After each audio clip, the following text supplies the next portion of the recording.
Good evening. This meeting is now reconvened at 5:04 p.m. Board members present are Trustee Adams, Trustee Dygard, Trustee Dr. Allen, Trustee Cruz, Trustee Sung, Trustee Santos, Trustee Hernandez, Trustee Bluford Daniels, and myself. I would like to ask everyone to please silence all cell phones.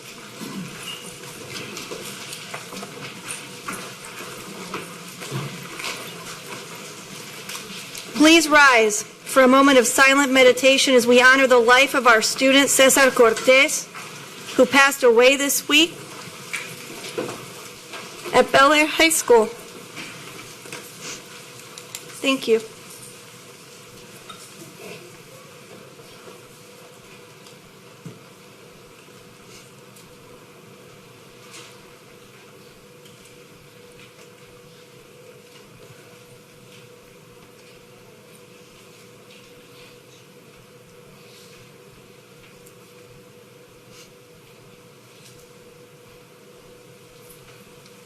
Please remain standing for the Pledge of Allegiance and honors to the Texas flag.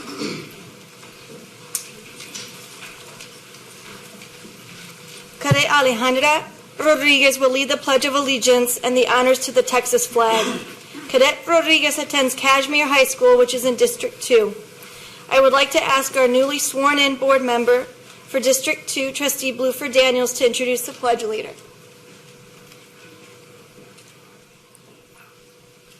Cadet Alejandra Rodriguez is a junior at Kashmere High School and a third-year cadet with the junior ROTC.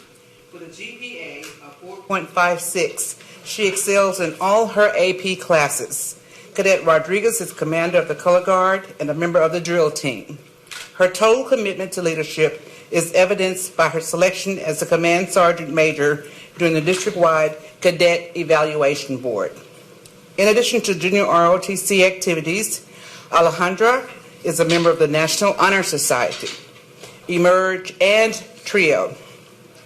She is passionate about serving the community and volunteers with the Houston Food Bank and Trinity Garden Church. Upon graduation, she plans to attend Boston College with career ambitions of becoming an aerospace engineer. Thank you, Cadet Rodriguez, and congratulations. Thank you. I pledge allegiance to the flag of the United States of America and to the republic for which it stands, one nation, under God, indivisible, with liberty and justice for all. Honor the Texas flag. I pledge allegiance to thee, Texas, one state, under God, one and indivisible.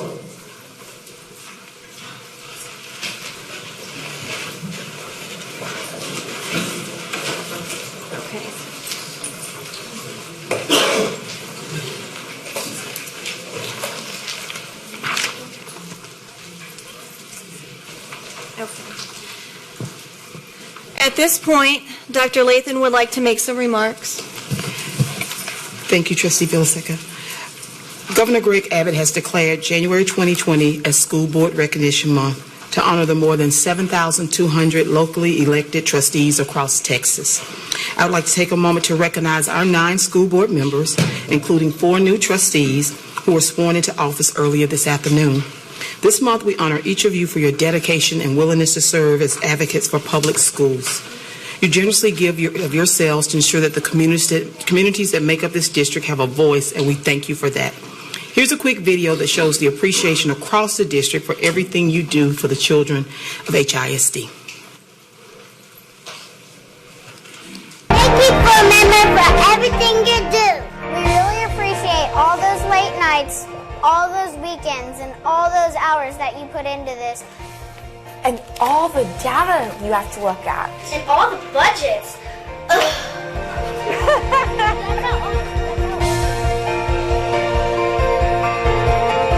As a coach and administrator to a large elementary campus, I want to thank you for all you do for the city of Houston and its children. Your support is vital to us. Thank you, board members, for your commitment and dedication. You're the best! for always being there for us. Because of you, I have more than just a chance. Thanks for making us the focus. Thank you for your time and support that makes us the scholars we are today. Without you, we couldn't do it all.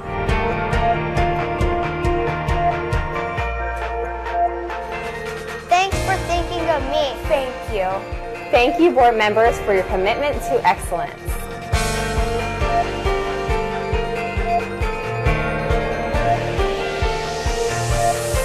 Thank you, board members, for everything you do. We love you. There's nobody else like you. And I know you love us all, and we love you back. Thank you, board members.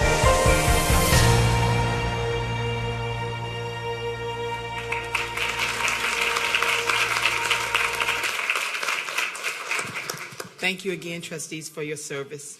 Also in recognition of School Board Appreciation Month, Commissioner R. Jack Cagle, Harris County Precinct 4, has prepared a proclamation for each of the HISD board members to thank them for their faithful service. I'd like to ask Kent Klingerman with Commissioner Cagle's office to please step forward.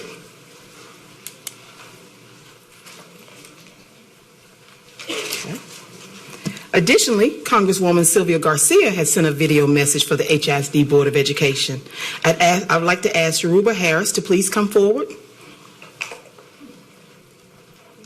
Okay, but we have the video because, you know, Congresswoman Sylvia Garcia is in Washington, D.C. She has a very important task right now, but she sent us a video. So let's go with the video. Hello, everyone. This is your Congresswoman and neighbor, Sylvia Garcia, with a special message in honor of School Board Recognition Month. I want to send my heartfelt apologies for being unable to join you today as we recognize our school board members. I wish I could be there to personally thank each and every one of you for your commitment to our students and their educational success. Because of the work you do, our students are becoming the future generation of leaders in our great state of Texas. I join students, parents, and teachers in thanking you for your service to our community. Congratulations y muchas felicidades. Know that I'm thinking of you today as I continue to work for you and your families here in Washington, D.C. Take care and God bless.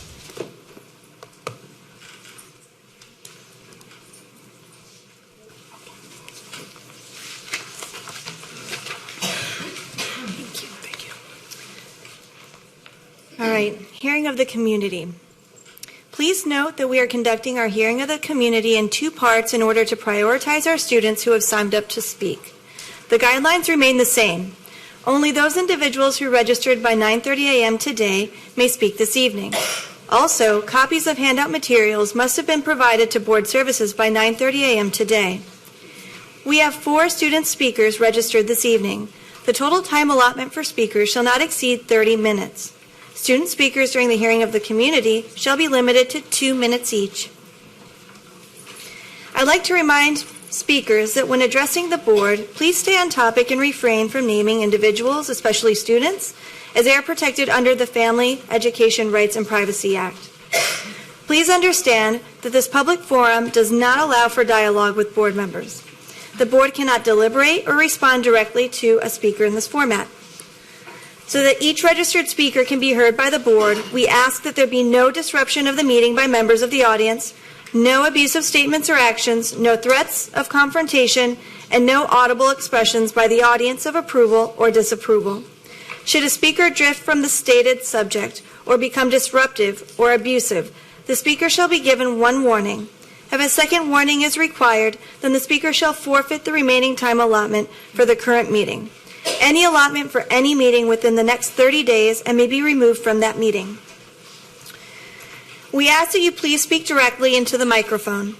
The clock on the wall to your right and on the podium will count down your time and will signal when your time is up. I ask that you please respect our procedures and the other speakers and end your remarks promptly when your time has expired. Will Janique Piper please come to the podium? Also, will the following 2 people, T.K. Reeves and Joyce Vargas, in the order that I called you, please come to the front and sit in reserved seats 1 and 2.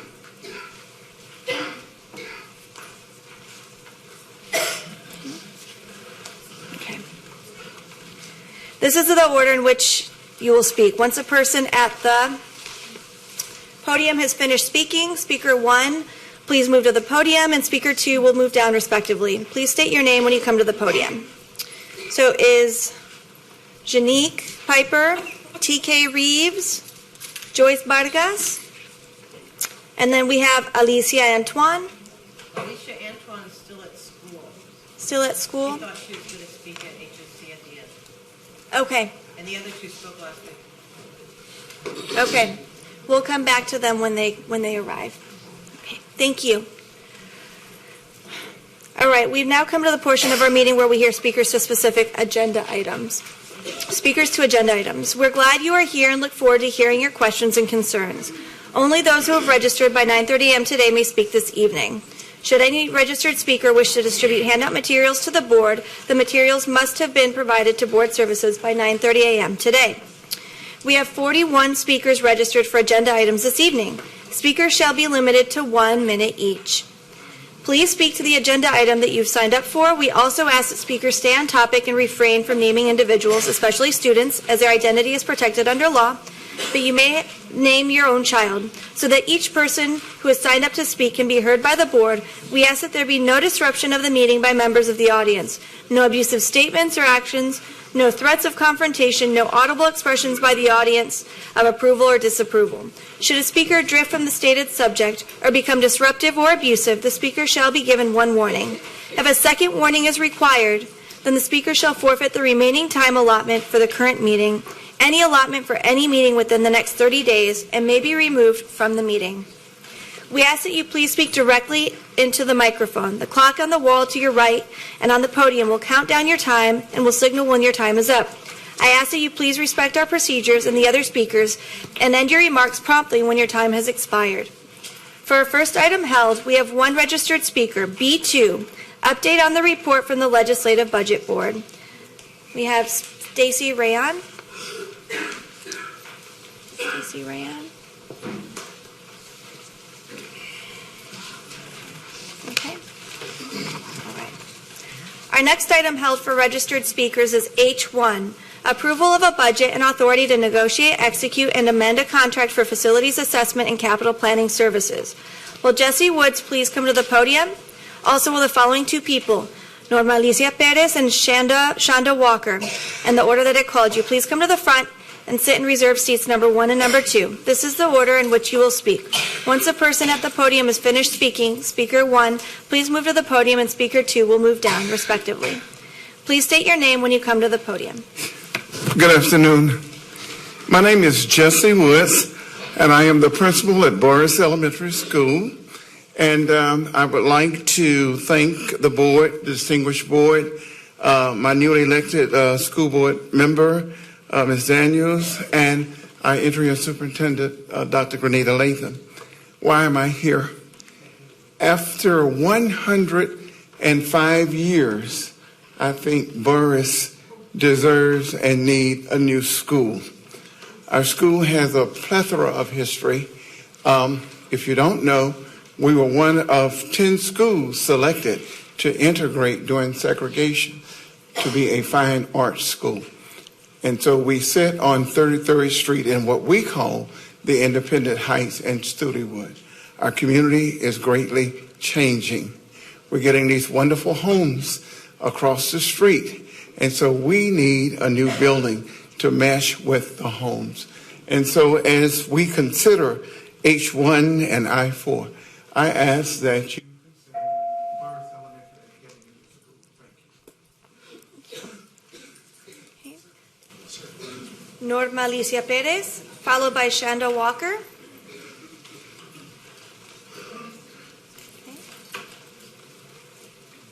No previous. Yeah. You, Shonda Walker. Shonda? Okay, thank you. Good afternoon, board members. It is a pleasure with which I stand before you today as the proud principal of Kelso Elementary. I speak to our newly elected board trustee, Dr. Patricia Allen. Thank you so very much for the service you are about to embark upon. 3 reasons why Kelso Elementary deserves a brand new school. 1, 69 years of dedicated service to a community of South Park, Texas. 2, the safety issue, with Kelso being one of the last open door outdoor campuses in HISD. Safety above else is one of our core values, and we want to make sure, because every single day we go about doing what we need to do to keep all 487 of our students safe. And most importantly, lastly, newness. Who doesn't like a new school? It brings about the pride of the community. Thank you. Lafrida Skyrus, followed by Alexander Olaizol, and then Vanessa Lovett.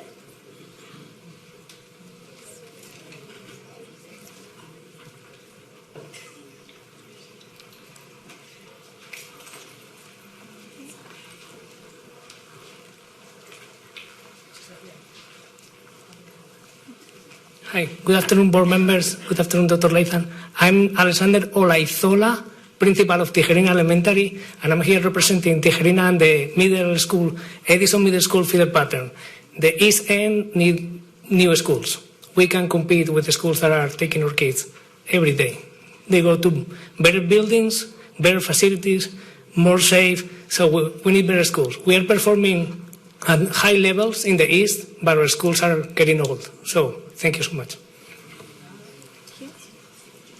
Vanessa Lovett, followed by Sandra Hildreth and Martha Stargill. Good evening. My name is Vanessa Zavala Jovet. I'm here this evening as a community member, parent volunteering schools. I'm here to request that the Edison feeder pattern schools be considered for remodeling.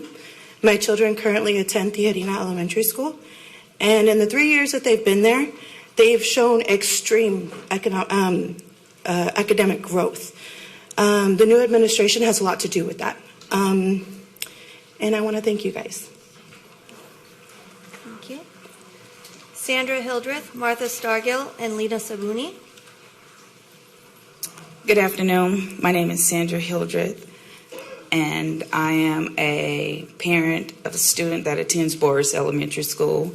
I'm also a former student of Boris Elementary School, and I want to piggyback off of our principal, Jesse Woods, that it's in need of a new school.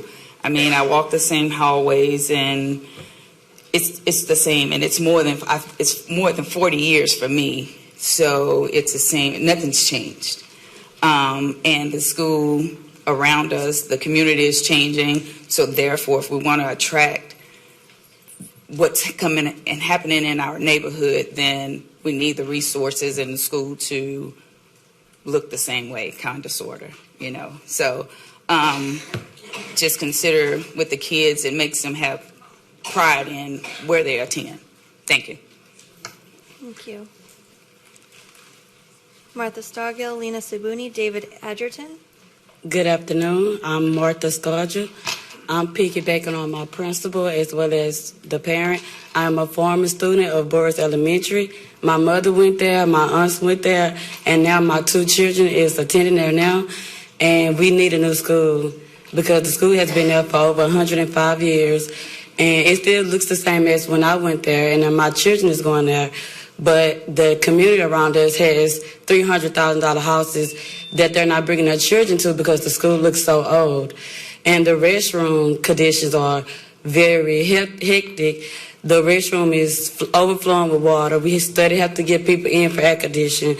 The building is very hot at some times, and the students cannot function that type of way. And we also have one restroom where the employees have to take turns using the restroom. We don't have 2 and 3 restrooms that we can go to, so we have to wait our turn or use the children's restroom. So please consider giving us a new school.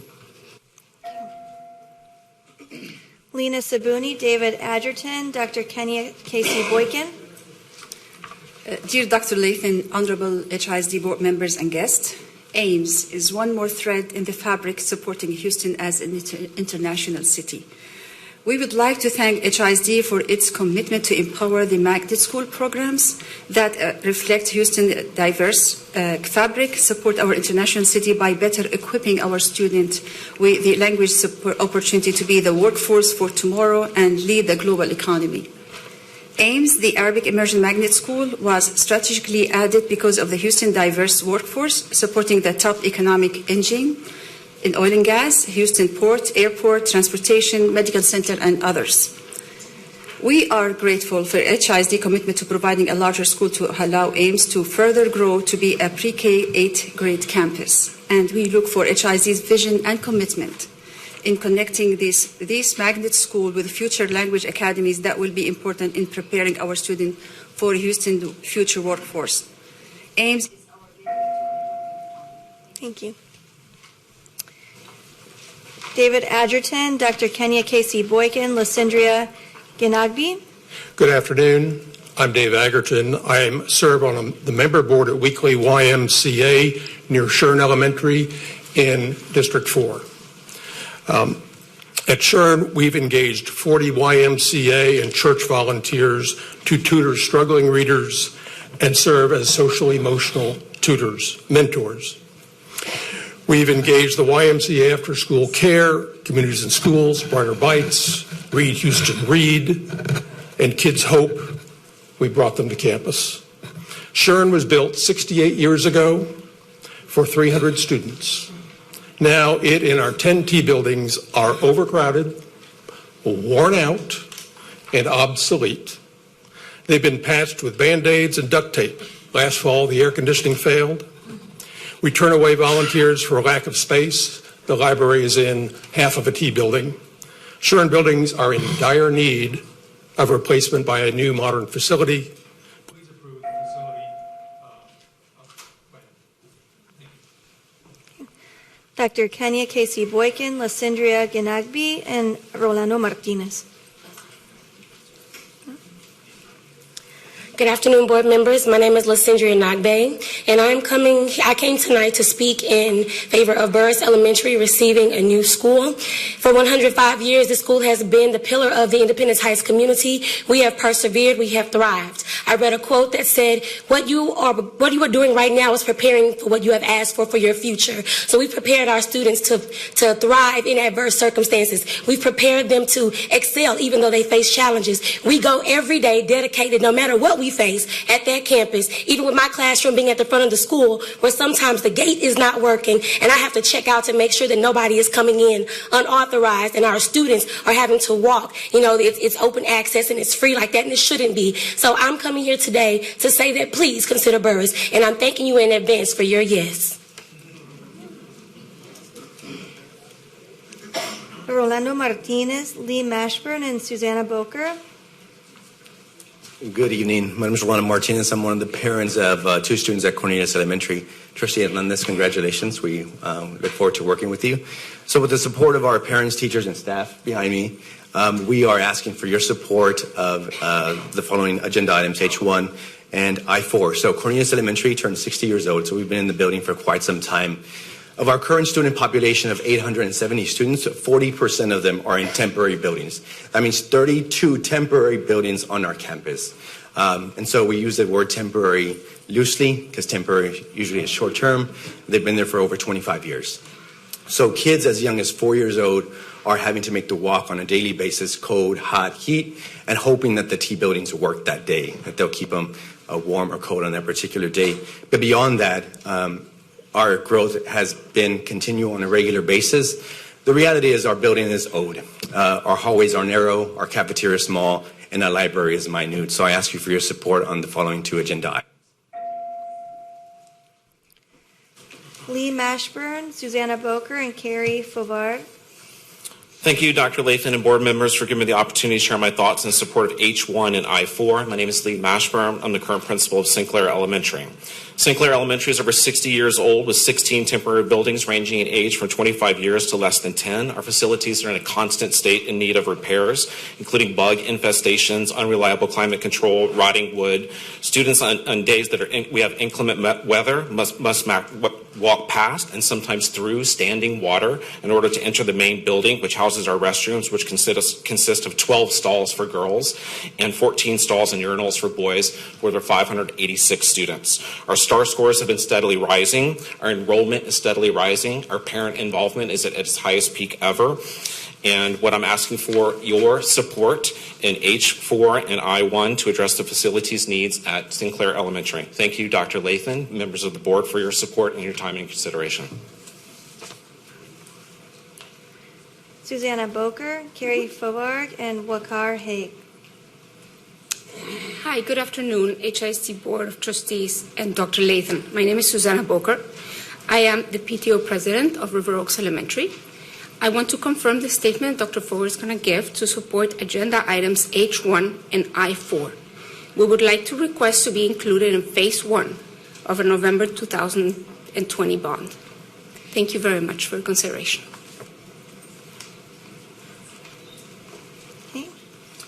Good evening, Dr. Lathan, HISD Board of Trustees. I'm Carrie Faubourg. I'm the proud principal in District 7 with Ms. Sung, River Oaks Elementary, for the past 9 years.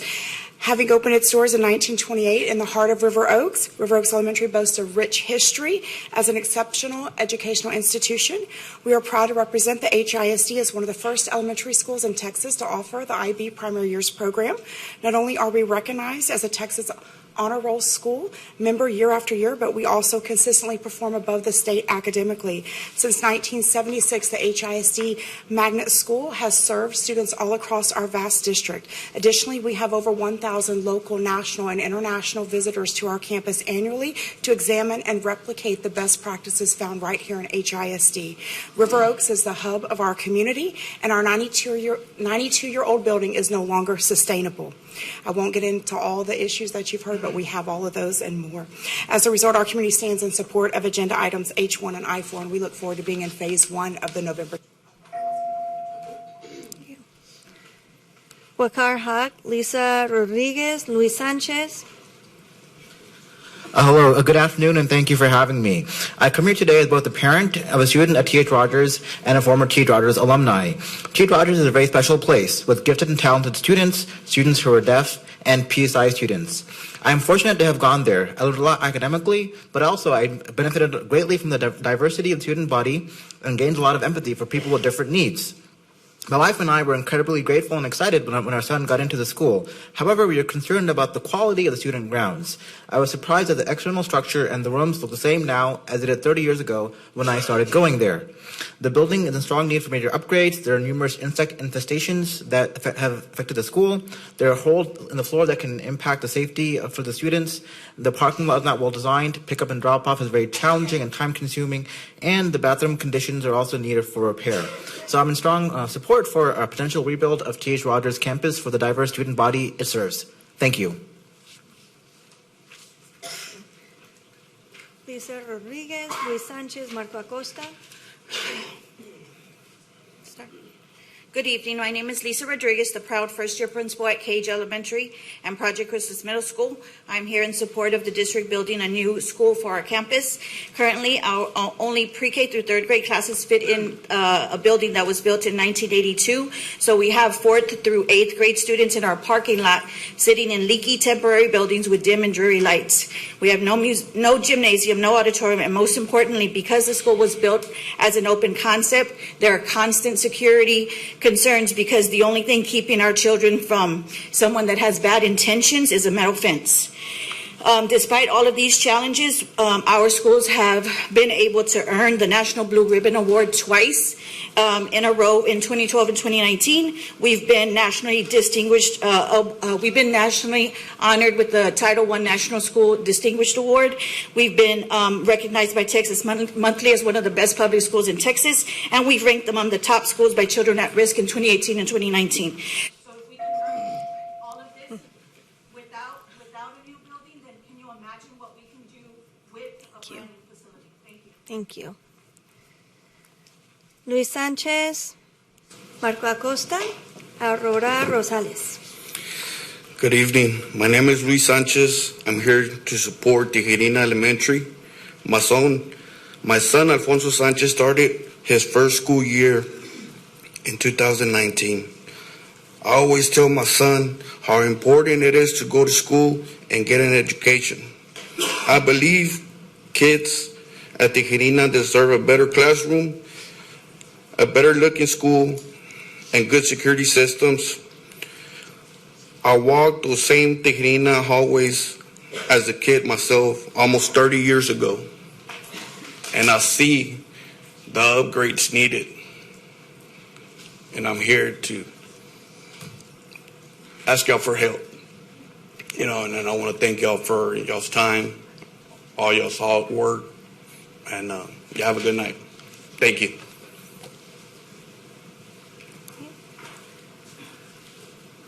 Good afternoon. My name is Marco Acosta. I come to represent my daughters in the school for Tijerina Elementary. Throughout the years, one of my daughters is 30 years old. The other one is 15, and I have a 6-year-old also. And throughout the years, I always drop them off, and I really haven't seen no changes, but only like on the academics. Luckily, the school has done a really good job on educating my kids. And so far, the ones that have graduated, they're gone to gifted schools. So I really want to thank the teachers for doing that. And all I'm asking is for the budget for the school. Since I told you I already had 3 kids, and I haven't seen no changes on the school.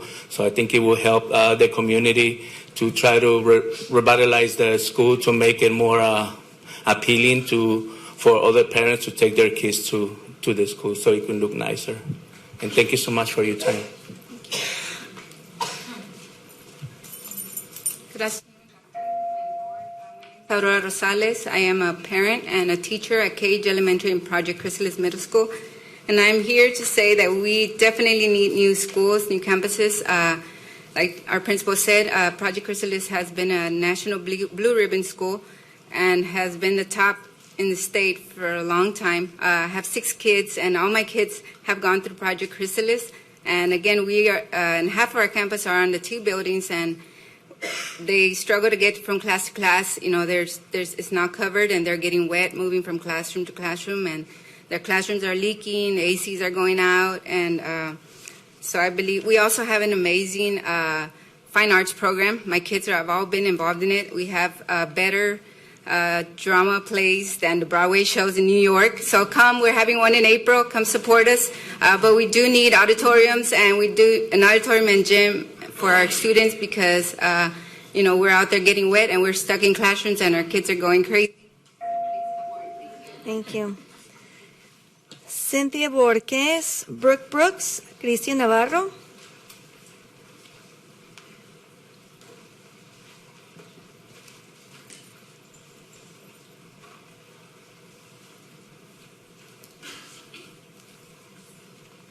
Good evening. My name is Cynthia Bojorquez. I've been at Cage Elementary teaching music for 14 years, and I love my job.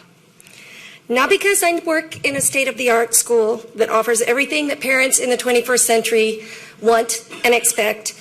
No, I love my job because I love the kids in the East End, and I believe they deserve the same opportunities that every school in HISD offers. And I've worked hard to help make that happen with Cage and Chrysalis by partnering with organizations in Houston, the Grand Opera, the Hobby Center, Discovery Series.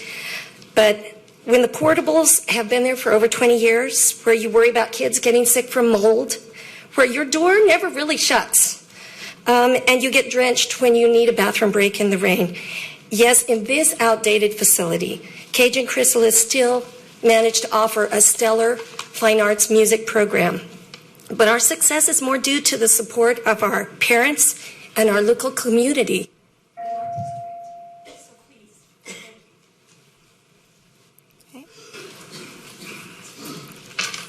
Good evening. My name is Brooke Brooks. I'm a teacher at Cage Elementary, a community member of Eastwood, and a voter of District 8. I'm here to request that Cage Chrysalis be included on the list for the new building on the bond for the new schools. Our students, our family, our community deserve better learning environment. I've been a teacher for 11 years at Cage. During my entire tenure, I have taught in a modular, so-called temporary building, but by now, they should call it Permanent Extremities of Cage and Chrysalis because they've been there standing more than 20 years.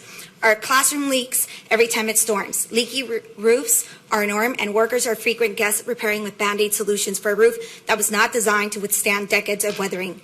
Our doors expand with the humidity and barely close. Don't be shocked to see puddles at the entrance.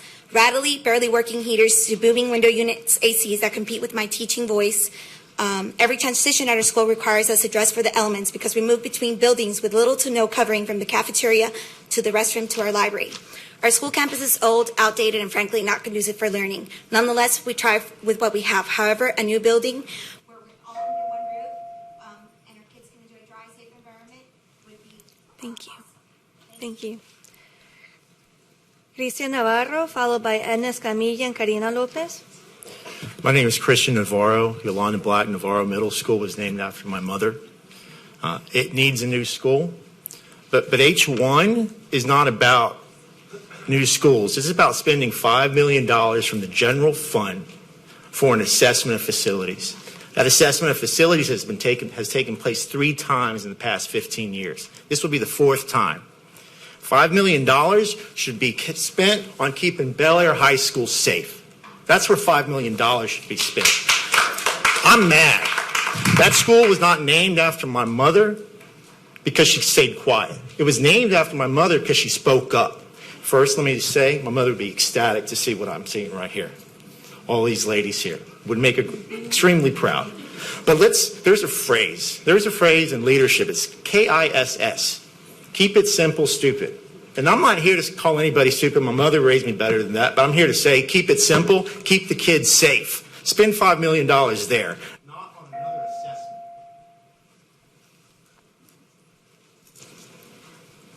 assessment. Edna Escamilla, Karina Lopez, and Dalin Rosales.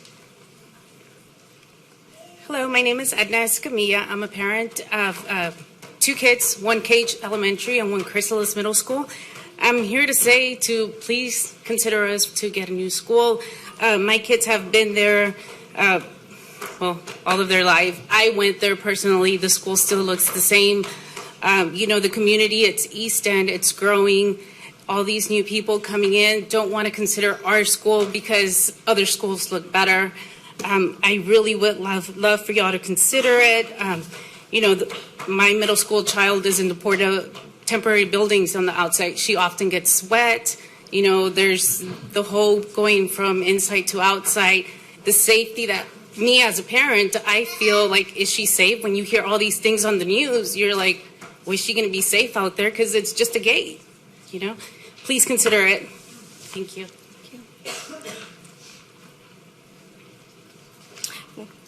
Good evening. My name is Karina Lopez, proud principal of Edison Middle School. I'm here in favor of H1 and I4. We have had to contact district maintenance for AC repairs at our campus, over 50 separate instances, resulting in change of classroom location for students and teachers frequently. And it's not nice to knock on someone's door and say, okay, we finally found a spot for you, and it's barely 2 p.m. AC repairs, also leaks. We pray it doesn't rain. We have over 26 separate leaks where teachers already have a separate trash can ready to go when it rains. This is not fair to our students, and it's not fair to our teachers as well. They have to also compete with the rattling loud noise of AC units if they are working. If they are not working, they have to deal with the heat during the summertime, which we know the heat comes in March or February here. I also want to let you know that our feeder pattern, Tejerina and Franklin Elementary, our students are coming to us at the middle school level where those buildings are also experiencing these same challenges, and they're coming to us at the middle school experiencing the same, so they now think that that is the norm. Thank you. We want. Please get us a new building. Thank you. Okay.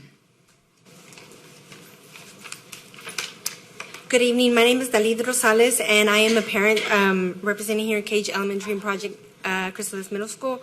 I would like to tell you that they deeply, really do need a new school. Like my previous parents and principal has said, there are T buildings, and the building for the elementary is pretty much divided like into 3 buildings where the kids have to walk through the rain, through the cold. I mean, they go into warm building to the cold outside, and they get sick.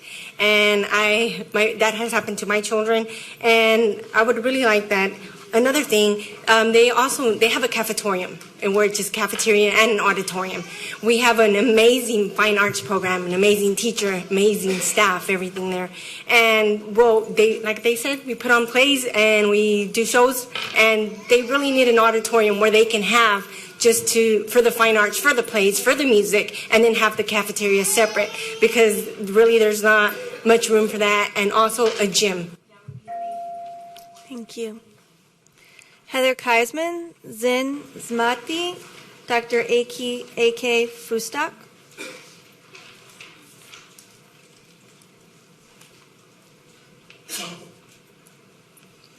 Good afternoon, distinguished board members. My name is Heather Kaisman, and I'm a parent of a 6th grader at T.H. Rogers.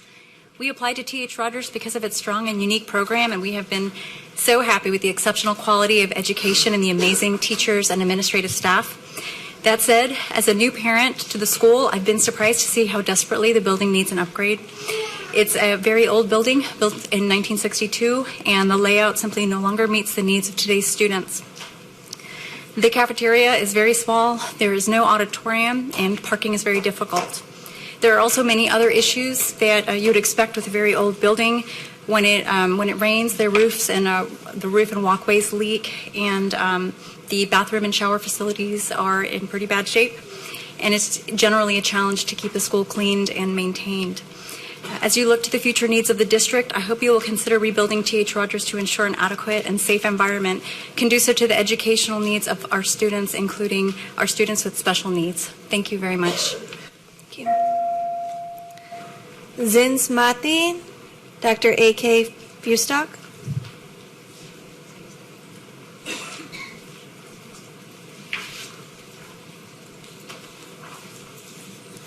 Good evening, ladies and gentlemen. There are some gentlemen in here. My name is Abdel Fustak. I'm a plastic surgeon. Houston is my hometown for the last 45 years. I'm here speaking on behalf of the AIMS, the Arabic program. Houston is a unique city in many respects. And this school serves about over 100,000 Arabic-speaking Estonians, in addition to about over 300,000 Muslim Estonians whose Arabic is a second language. And we have at Rice University an endowment for Arabic study, as well as a Center for Arabic Study at University of Houston. So this school really enhances the visibility of Houston. As you may not know, but the 75% of the exchanges taking place at the Port of Houston are with the Arabic world. Thank you. Thank you so much.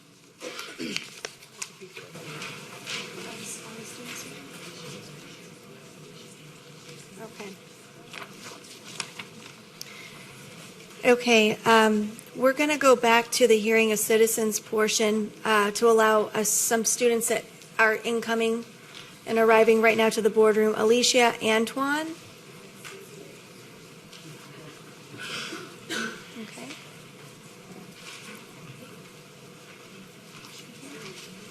No? Okay. We'll go back. Stacy Rayon. Talking about item B2, update on the report from the Legislative Budget Board. A minute. Okay. Hi, everyone. First time back this year. Welcome back, everybody. I really, more than anything, am concerned about our students and their safety on our campuses. We really need to reevaluate the budget to see if there's any way that we can provide more security on these campuses. And I am very familiar with budget constraints. By trade, I am an accountant, so I know that you can't just pull money out of the air.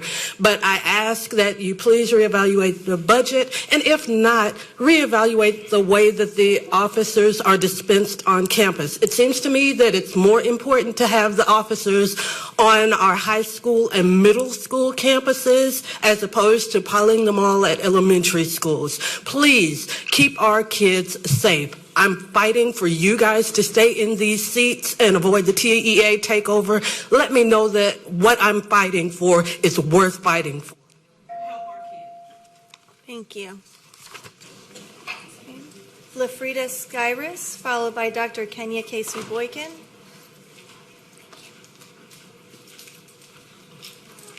Hello. I am representing parents at Kelso Elementary for the H1 and I4 approval. We're basically here just asking for the approval for our school to be remodeled, or as a new school, I'm sorry, for the safety of our kids. Parking is a very, very big thing, of issue of getting our kids off and on campus on time. For our parents, as the environment alone, we are right in the heart of Sunnyside, so the environment for our school is a big issue for our parents. We want to see something new, and we're hoping and wishing that you allow us the opportunity to give us a new school. Thank you for your time. Thank you. Dr. Kenya Casey Boykin.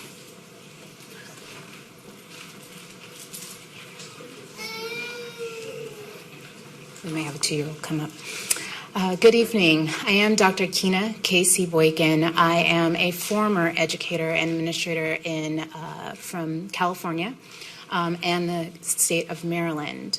But I come to you today as a parent. I am very new to Houston. My husband and I moved here last year, and we elected, against my own a lot of reasons, but we elected to put my son into Law Elementary School, which is about a mile away from our home. Since we put him in that school, he is in the dual language program. We have truly enjoyed the program there, and I would love to add my daughter to the program when she becomes eligible. However, I do feel that it is imperative that they have a new building. As an educator and parent, it is imperative that they have a new building. Thank you. Our next item held for registered speakers is I4, approval of resolution declaring intention to reimburse expenditures related to a future bond issue. Will Johnny King III please come to the podium? Also, will the following two people, Lily Rincon and Jeremy Huntington, in the order that I called you, please come to the front and sit in reserved seats number 1 and 2. This is the order in which you will speak. Once a person at the podium has finished speaking, Speaker 1, please move to the podium, and Speaker 2 will move down, respectively. Please state your name when you come to the podium. Hello, my name is Johnny King. I am the school nurse at Elrod Elementary School. I'm here to talk to you about some health-related issues that we have at Elrod because I want to support the rebuilding of Elrod Elementary School. So one of the biggest issues that we deal with from health-wise is that the cramped space in the rooms and the bad HVAC lends to transmission of disease like cold, flu, and strep throat. The room temperatures in the room vacillate from extremes of too cold and too hot. So that causes children to have congestion, nasal drainage, cough, sore throat, and that phlegm causes them to vomit all over the class and in the cafeteria oftentimes. When it's too hot, the children become dehydrated and have to go home for hydration. The water fountains are spewed with grass every time that the lawn is mowed, so the children are reticent to drink the water at the school. And the cafeteria doesn't have enough space for hand washing.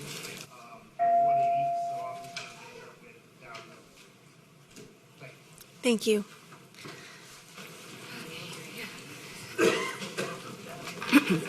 Good evening, esteemed trustees and Dr. Latham. My name is Lily Rincon, and I am the proud principal at Jefferson Elementary.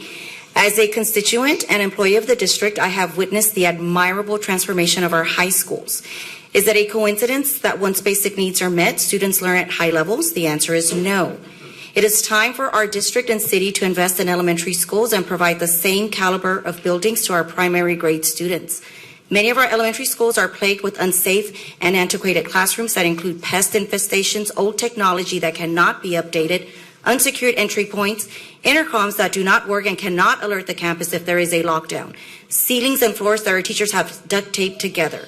Despite these unfavorable conditions, our students and teachers remain committed to building a culture of excellence and not allowing challenges to be excuses. There are many challenges that our school district is currently facing. However, they cannot be used as excuses when it comes to our students' success.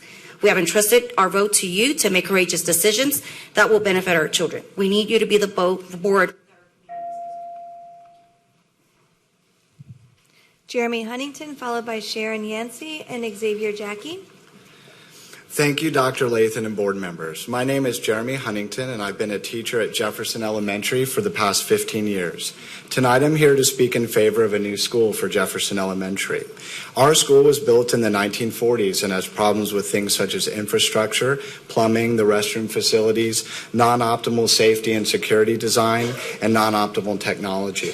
For our scholars, Jefferson is a home away from home, a second home. Let's create something, a new school that silently trumpets how deeply we value them. Let's create something that inspires and motivates them.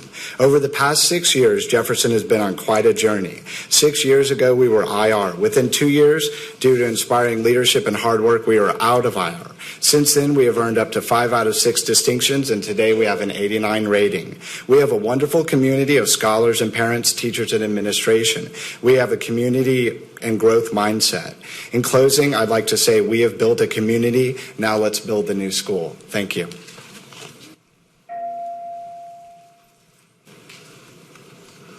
Thank you, HISD board members and Dr. Latham, for allowing me to address you. My name is Sharon Yancey. At Jefferson Elementary, our students are working hard and delivering the results. During our journey, we have earned up to 5 out of the 6 distinctions with the current overall school rating of 89, despite our lack of resources. As educators, we teach our kids that the way to a better life is through education and hard work. But what message are we sending them when they are putting in the hard work and we can't provide them with the basic tools they need to turn their hard work into success? They deserve to come to a school building that is not falling apart, having plumbing issues, and not properly secured. Our schools should be that sanctuary for the neediest students. As teachers, we love our kids and we do anything we can to provide them with the tools and resources they need, be it getting to work early or staying late, to working on the weekends and using our own personal money and equipments to ensure our lessons are providing the quality education that our students deserve and need. Funding from this bond would help alleviate the burden that many teachers face in trying to close that gap. In closing, Thank you.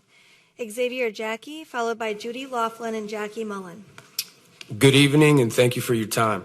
I want to take a moment and acknowledge the power that we in this room yield as a collective. It's within that spirit that I come today and ask that a future bond to improve our elementary schools be approved. My name is Xavier Jackie, and I'm a proud bilingual teacher at Jefferson Elementary School. I'm filled with pride because our students, despite battling allergens, mold, dust, rust, and sewage, triumph every day in dilapidated, run-down classrooms built in the 1940s. They instead excel academically through willpower, overcoming their unhealthy surroundings. I'm filled with pride because as a community, we have fought adversity and neglect, managing to rise from IR in short time, and this year earning an 89% grade from TIA. It takes a humble soul to admit that at times we forget about our most needy. Please approve a future bond that would see Jefferson Elementary and all other antiquated elementaries in our district demolished and rebuilt. Approve it in the name of our children. Thank you. Good evening. My name is Judy Laughlin. I'm a teacher at Elrod Elementary School, which is an open outdoor campus. We need a new school for safety reasons. Loose wires hang from structures where students pass. Nails stick out on railings where the students pass. The air conditioning and heating do not work properly in the classrooms. Children are shivering from the cold or finding it hard to breathe in the heat and humidity. Repairs do not hold because the structure is dated. Students are drenched when it rains as they travel to classes, and they stay wet all day. Despite these challenges, Elrod has an A rating this year. In closing, I'm asking for your support to help rebuild Elrod for the children today, for the children of our future. Thank you.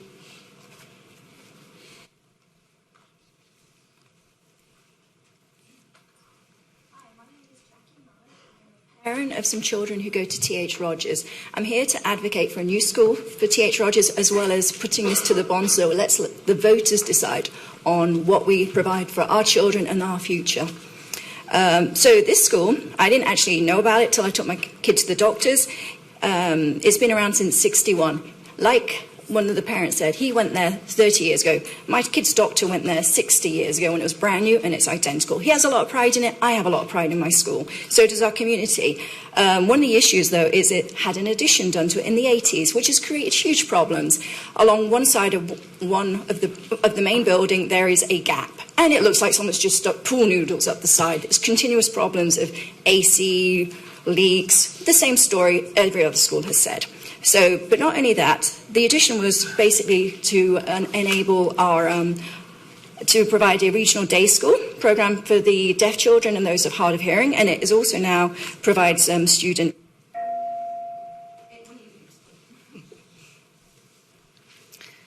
Our final item held for registered speakers is K1, approval of proposed revisions to board policy AE Local Educational Philosophy, first reading. Will Gary Monroe please come to the podium? Also, will the following two people, Daniel Santos and Ana Viramontes Shooter, in the order that I called you, please come to the front and sit in reserved seats number 1 and number 2. This is the order in which you will speak. Once the person at the podium has finished speaking, Speaker 1, please move to the podium, and Speaker 2 will move down, respectively. Please state your name when you come to the podium. My name's not Gary Monroe. We running the Players Club in our school. I'm Dollar Bill tonight. You cut a side deal, G. I'm here to talk to you. I did all your dirty work. I never went left on you. And you sent your goons into that courtroom to lie on me. Tonight I tell the truth. Tell them about that quiet meeting you had with the governor back in April. You remember who was at that meeting? I recorded it. Tell them about the side deal you cut. Wheatley had to flunk. If Stone Cold could go back to the WWE, I could come back to HISD. Last time I left, I told you a kid was gonna die on one of them campuses. And you still ain't gonna do nothing about it.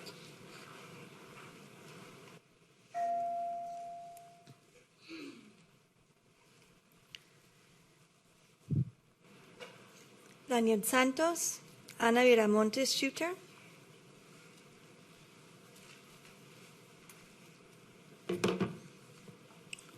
Good evening, members of the board. For our newly elected members, my name is Daniel Santos, two-time campus teacher of the year at Navarro Middle School and proud member of HFT. I rise to conditionally oppose item K1. This policy, which articulates our belief on equity, transparency, and accountability, is disingenuous if this new board chooses to remain silent on the state takeover of HISD by TEA. A state takeover, by definition, contradicts the very spirit of this policy. It will exacerbate apartheid education. It will further weaponize tests against children of color. A state takeover will shroud decision-making behind closed doors. It will usurp the power of our legitimately elected trustees. A state takeover will neglect the welfare and safety of our children. The only positive impact of any state takeover is that it will galvanize the community to resist. So please stand with the community and vote for local control. Thank you.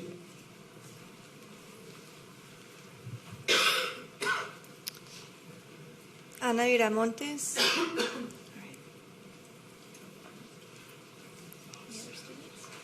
Okay.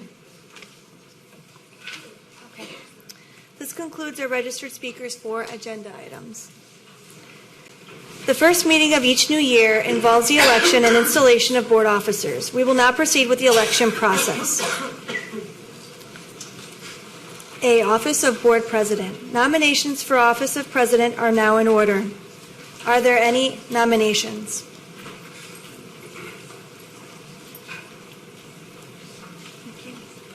Dr. Allen? I would like to nominate Sue Dygard to serve as president of the board for this new season. Is there a second? Second. We don't. Are there any other nominations for board president?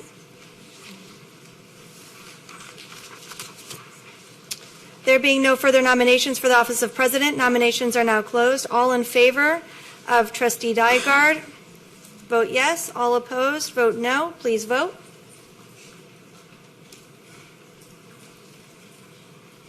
Nine for, 0 against.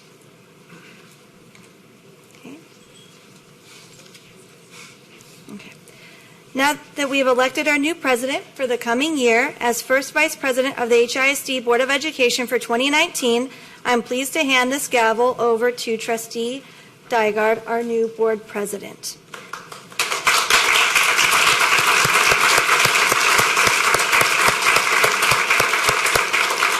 This gavel is a symbol of authority. Wield it unflinchingly but righteously, with courage but with humility, with determination but with compassion and understanding. As you accept this gavel and the authority that goes with it, may you bring success to the district and its school children.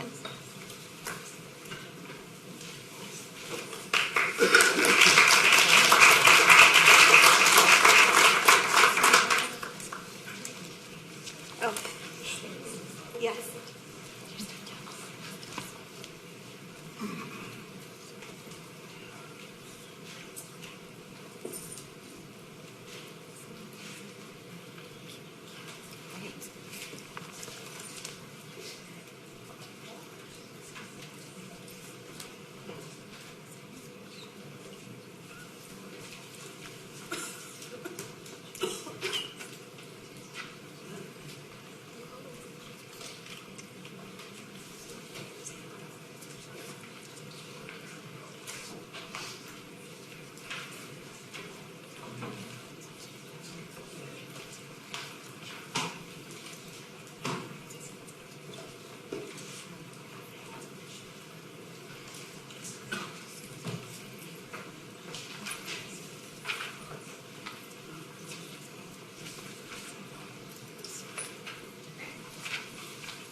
First, thank you to my colleagues for your support and your confidence in me. I look forward to working with each and every one of you as we work to restore public trust and transparency of our school district and serve every one of the 209,000 children that are depending upon us for their futures. Thank you.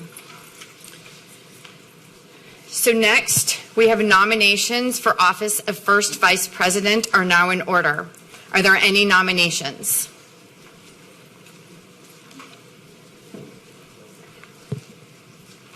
Trustee Cruz?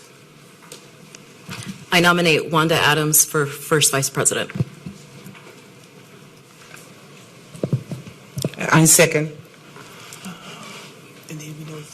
Okay. Okay. So I heard a nomination. Trustee Cruz nominated Adams for first vice president, and we had a second. Are there any other nominations for first vice president? There being no further nominations for the office of first vice president, nominations are now closed. All in favor of Trustee Adams, vote yes. All opposed, vote no. Please vote.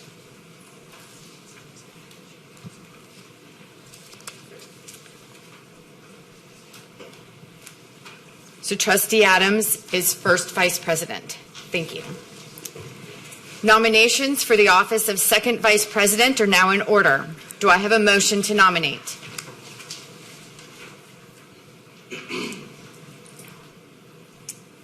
Do I have a motion for second vice president? I nominate Judith Cruz for first vice president. Second. Are there any other nominations for second vice president? There being no further nominations for the office of second vice president, nominations are now closed. All in favor, vote yes. All opposed, vote no. For Judith Cruz, vote yes. All opposed, vote no. Okay. Oh, wait, mine's voting. Okay. Oh, okay. That's why. Okay. So shouldn't the speakers come up here? Okay. Okay. Okay, Trustee Cruz is second vice president. Nominations for office of secretary are now in order. Do I have a motion to nominate?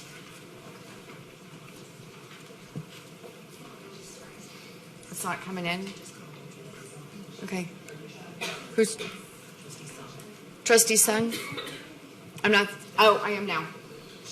Okay. You're in the queue. Okay. Trustee Sung? I nominate Trustee Dr. Allen for secretary. Is there a second? Thank you. Are there any other nominations for secretary? There being no further nominations for the office of secretary, nominations are all closed. All in favor of Trustee Allen, vote yes. All opposed, vote no. Please vote.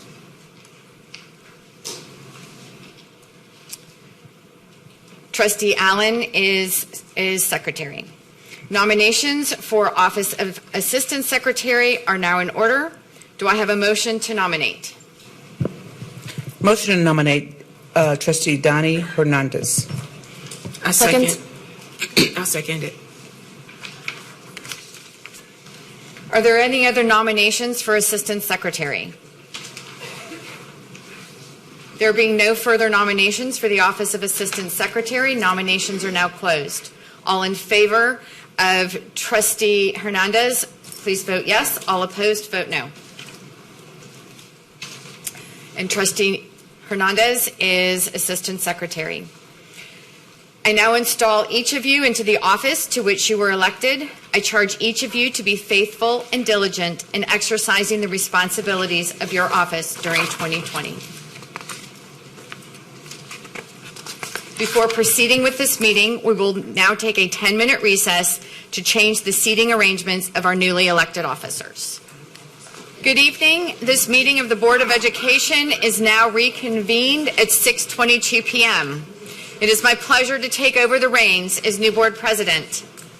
We are now ready to move on to the superintendent's agenda items. For the record, let it be reflected that the agenda item B2 was added and item F4 was added with an attachment. Attachments were added to item B1.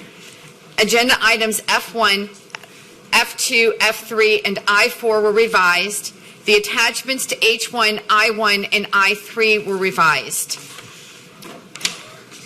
Board policy requires trustees to excuse themselves and abstain from all discussion and votes pertaining to contracts that might involve a conflict of interest.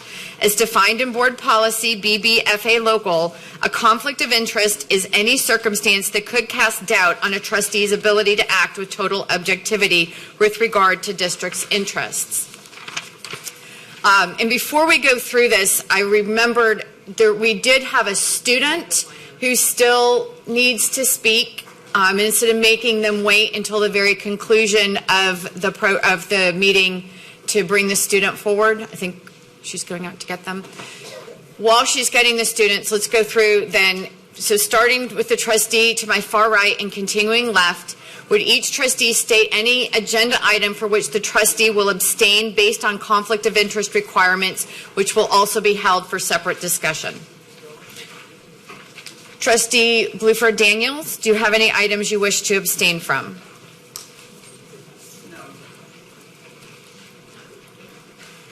You're only asking for abstentions? I'm only at this asking point? for So abstentions. No, none. No? I have none. Just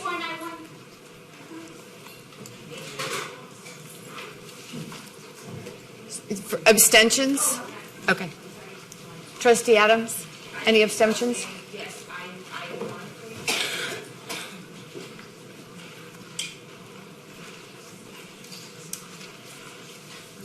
Is our student speaker back? Yes. Yes. Would you please come forward and state your name?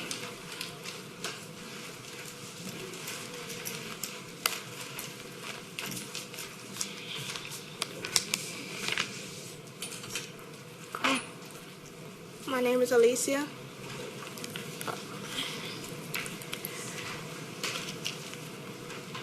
Hello, Hello, my name is Alicia Antone, and I'm a junior at Northside High School.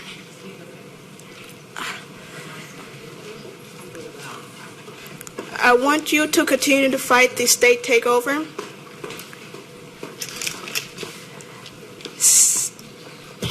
You're doing great. Tests do not define a school.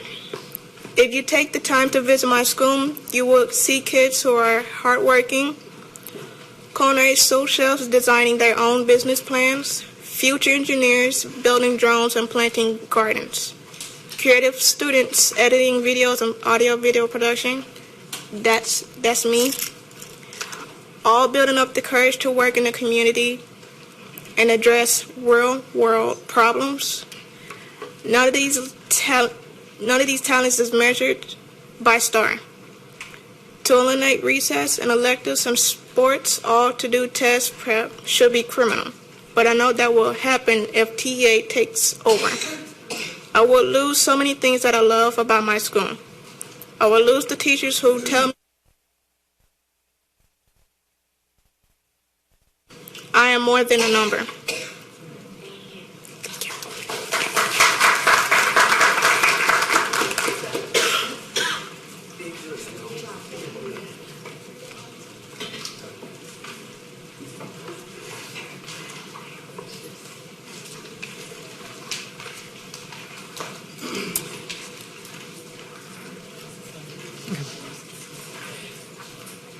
So now we're going to consider items held for abstention and or discussion. So because our 4 new colleagues, we were operating under different rules with our previous board meetings on on trustee conversation and questions. But because our 4 new colleagues were not able to participate in asking questions of the administration or discussion of these agenda items, this evening we are going to go around. It doesn't mean everybody has to make comments or questions about everything, but 2 minutes per trustee to ask questions about agenda items. And so if we would just go through and everybody share which agenda items you'd like to pull for discussion tonight so we can use our time wisely.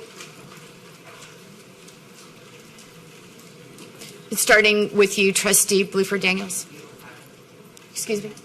There are no items you would like to discuss or ask questions? Okay. Trustee Hernandez. I would like to discuss H1, F3, and K1. H3, H1, and K1, you said? F3, thank you. Trustee Sung? B1, B2. Oh, that's what this is. Okay, thank you. H1 and I4, please. Trustee Cruz? H1 and I1. I have no questions. Trustee Flynn Villaseka? B2, please. And Trustee Adams? I1. And I1's your abstention? Yes. Okay. I don't have my agenda.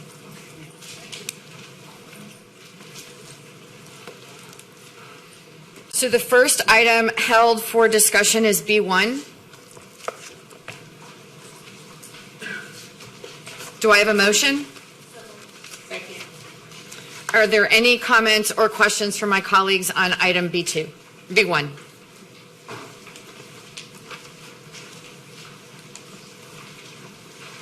Trustee Sung? Thank you, Madam President, and congratulations again. For item B1, I just would like to note, per our previous conversation in the agenda review, that these hours are consolidated, right? The hours preparing, attending, debriefing, and I'd like for us to work together to look at going forward how we as a board can get more precise reporting on this, because this is an important reflective piece for us, right? Like all the folks out here, right, who work for HISD, whose days started at 6 a.m., 7 a.m., 8 a.m., right? We want to be reflective as a board about how we're using your time. And so I'm going to support this item, but I'd like us going forward to get a little bit more accurate data. So that would be my request for us as a team of 10 to talk about what we'd like to see in these reports going forward. Thank you. Thank you. Any more questions or comments on item B1?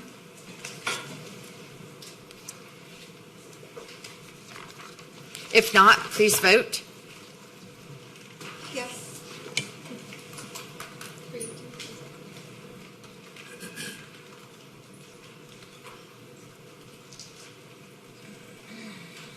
Nine, 4-0 against.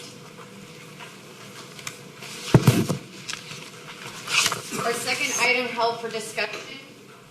Excuse me. Our second item held for discussion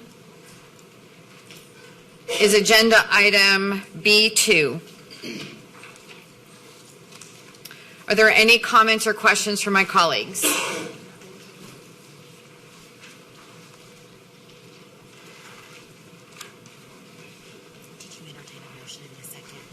Oh, sorry.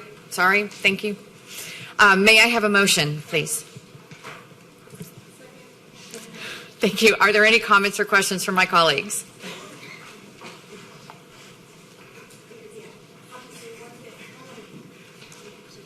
Got it. Still 3 years in and these buttons. Okay, so thank you so much. I just wanted to allow for the opportunity for my colleagues to be updated on by the administration on the response to the Legislative Budget Board external performance review. It was something that the board commissioned back in the spring of 2018, and we have received the report, the final report, in the fall. And I think it would be a benefit for us to all know where we stand in response to that, because there's some important actionable items that have come out of that report and recommendations that will be able to really inform our budget making and priority decisions in the coming months and immediately. So I'll go ahead and turn it over to Dr. Lathan. Thank you so much. Thank you, Trustee Villaseca. If you note in your board packet, trustees, there's an update and a summary as it relates to our progress thus far.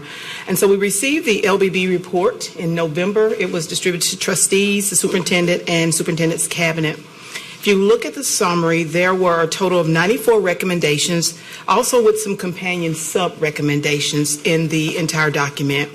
And it was around 5 major categories: strengthening the spending practices and improving financial monitoring, reorganization and realignment of staff, departments, and functions, standardization of programs and services, improvement of communication planning and procedures, and improvement of board operations. There were some accomplishments noted in the report around our career and technical education programs and the number of courses that we offer. Also, that all of our staff members are required to participate in direct deposit. Also, we have centralized our activity funds, and they found that as a plus, and an internal audit program is in place to review those funds that are at greatest risk. Also, our Medicaid and Finance and Consulting Department provides Medicaid claim services to 100 school districts throughout Texas and operates actually at a profit. We've also refunded our bonds and maximized the benefits of the tax increment reinvestment zones to achieve savings on debt obligations. We've also developed a thorough and helpful procedures to improve the alternative education programming in our district. We were complimented for offering at no cost breakfast, lunch, and dinner for all of our students. Also of note is our Sending to Men program that launched in the previous school year, how it's providing and connecting our young students with positive male role models. And then also Parent University, which also launched last year, which is a way to empower and engage our parents. And so those were some of the accomplishments notated in the document.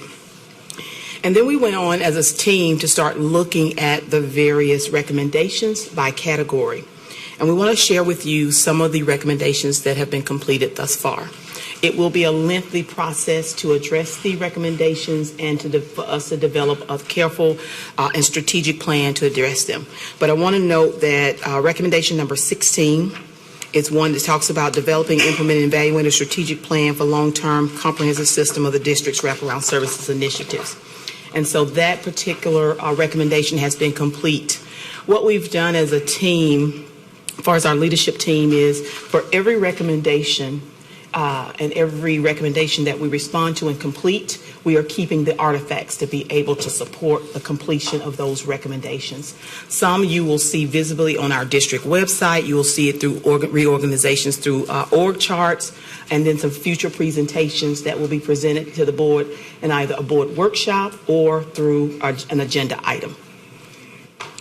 Under financial management action, I'll let you just take a little bit of time to read over these so you can kind of see, but I want to make sure that the public is aware of some other areas that we've completed under financial management as it relates to our alternative certification program, and it was noted there that we needed to look at additional partnerships.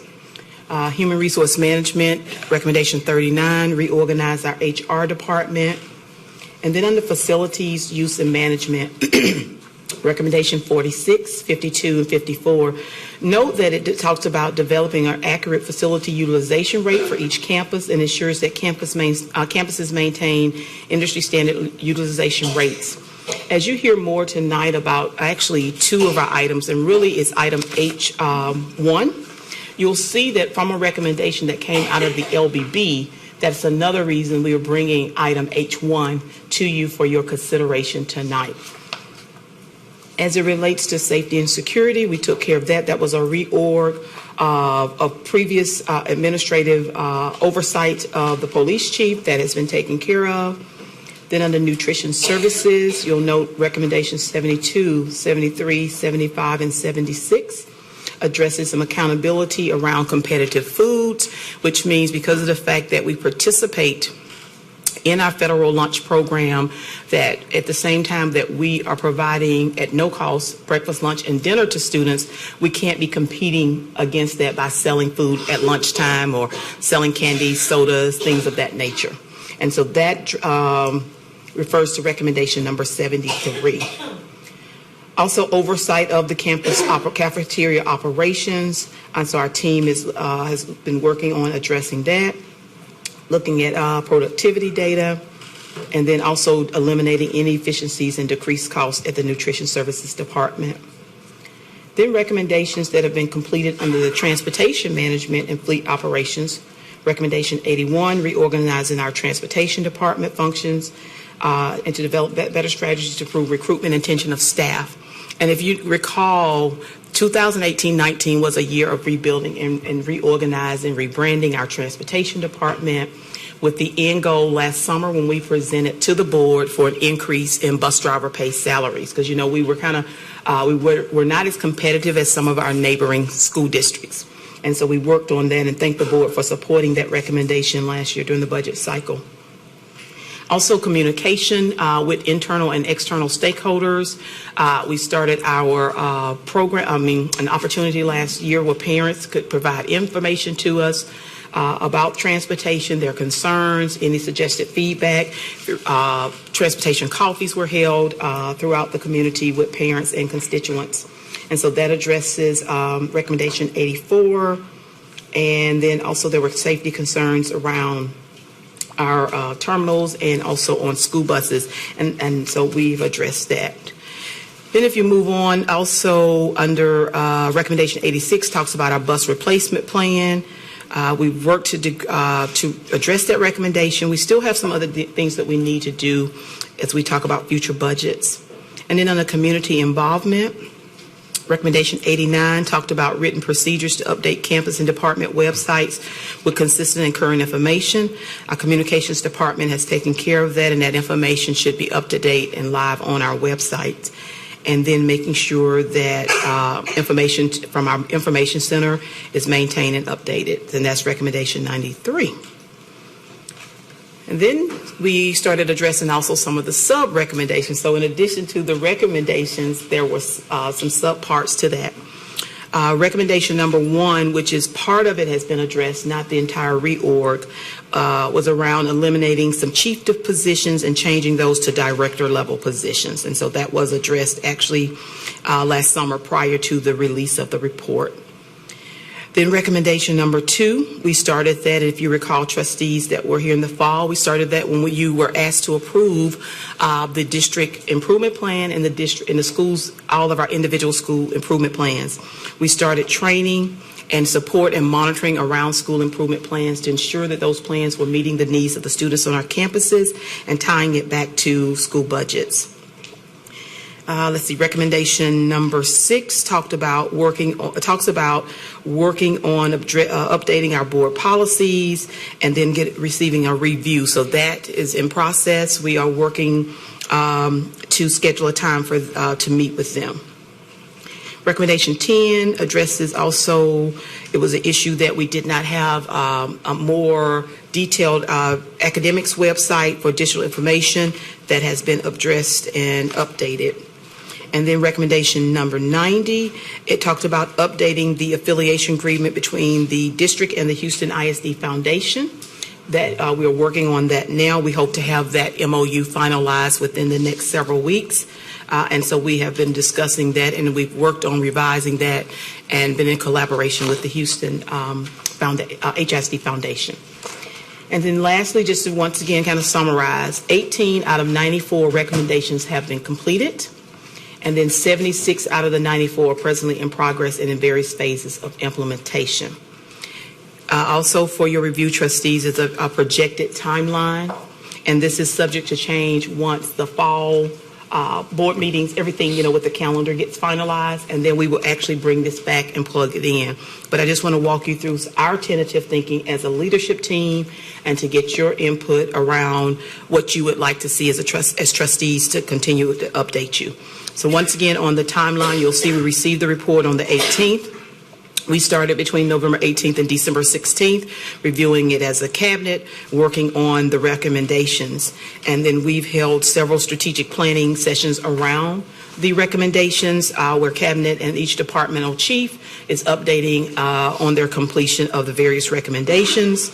To date is an update for you as the board. We will continue based on feedback tonight, to continue planning around those, wanting to bring you the next update on April 19th at the next board, the April 19th board meeting. However, we can change that if that's the board's pleasure. And then you see the other dates listed out. I will pause. Thank you. Any questions or discussion from my colleagues?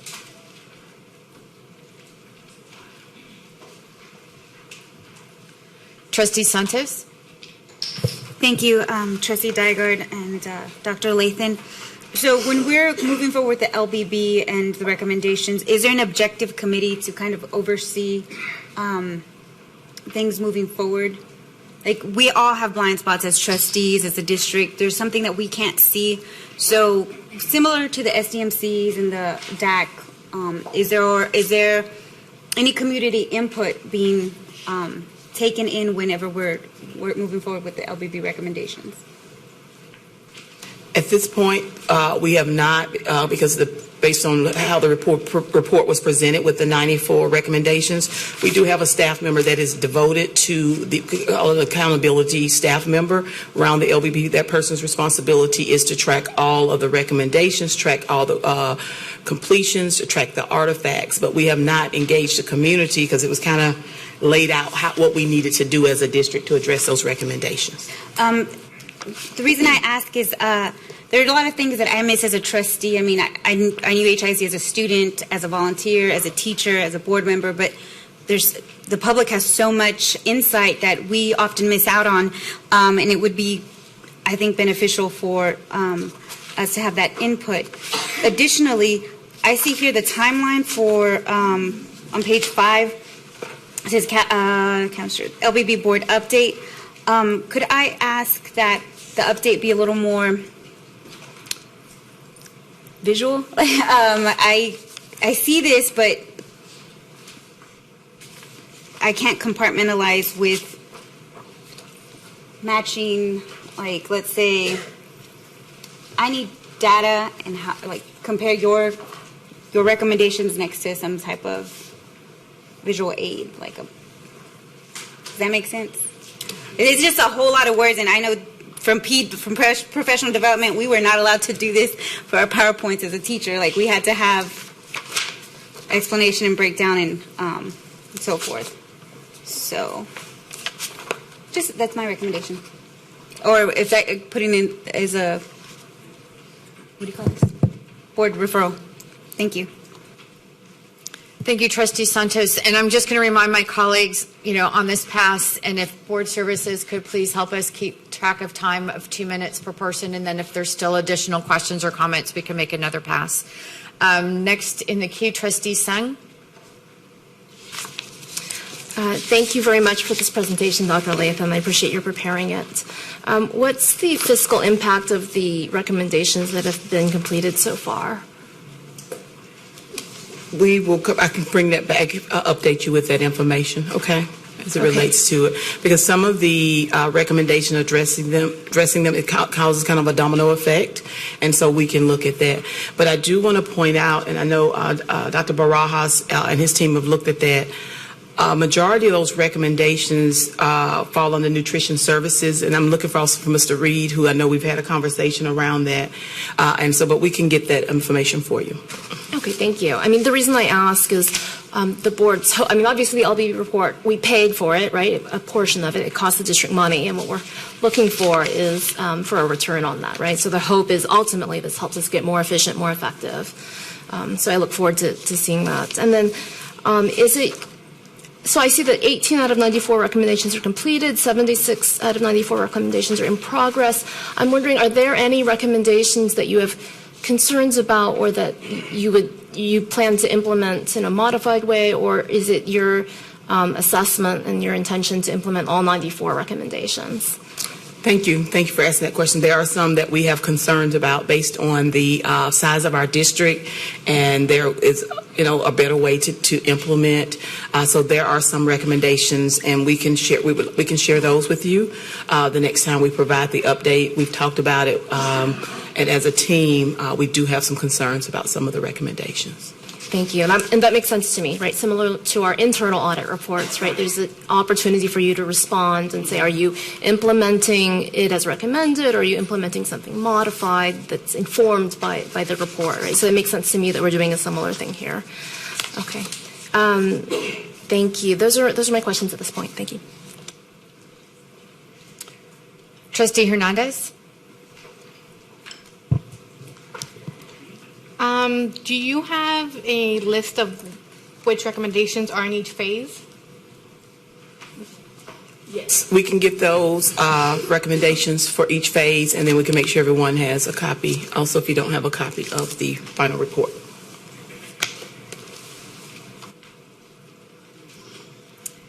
Trustee Cruz? My question was answered. Thank you. Any further questions or comments? Seeing no further questions or comments, please vote to receive this report from the administration.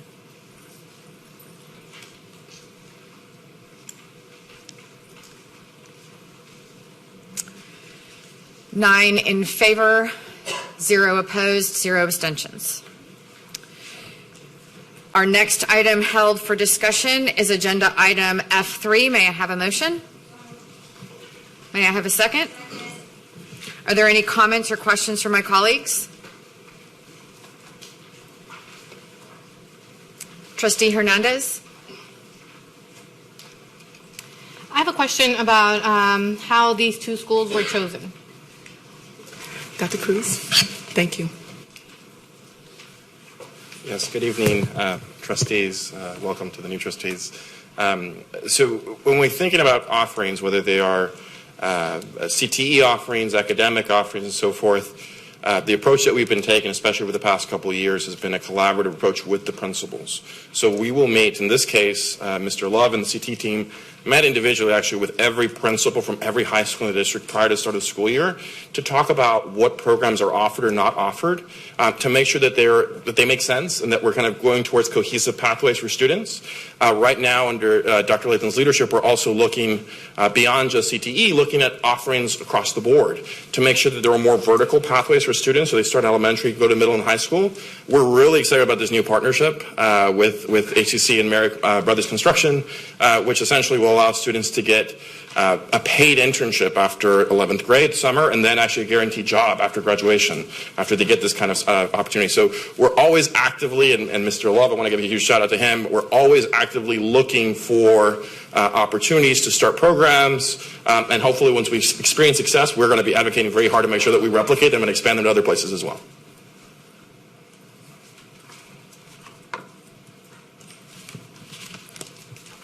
Any other further questions or comments from my colleagues? Seeing no further discussion, please vote.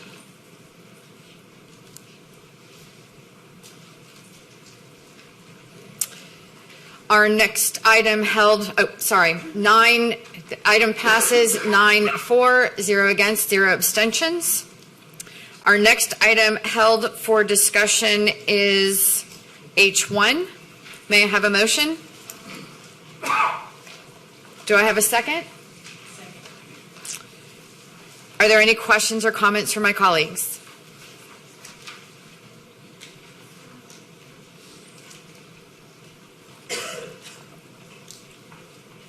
The buttons. Okay. Trustee Cruz.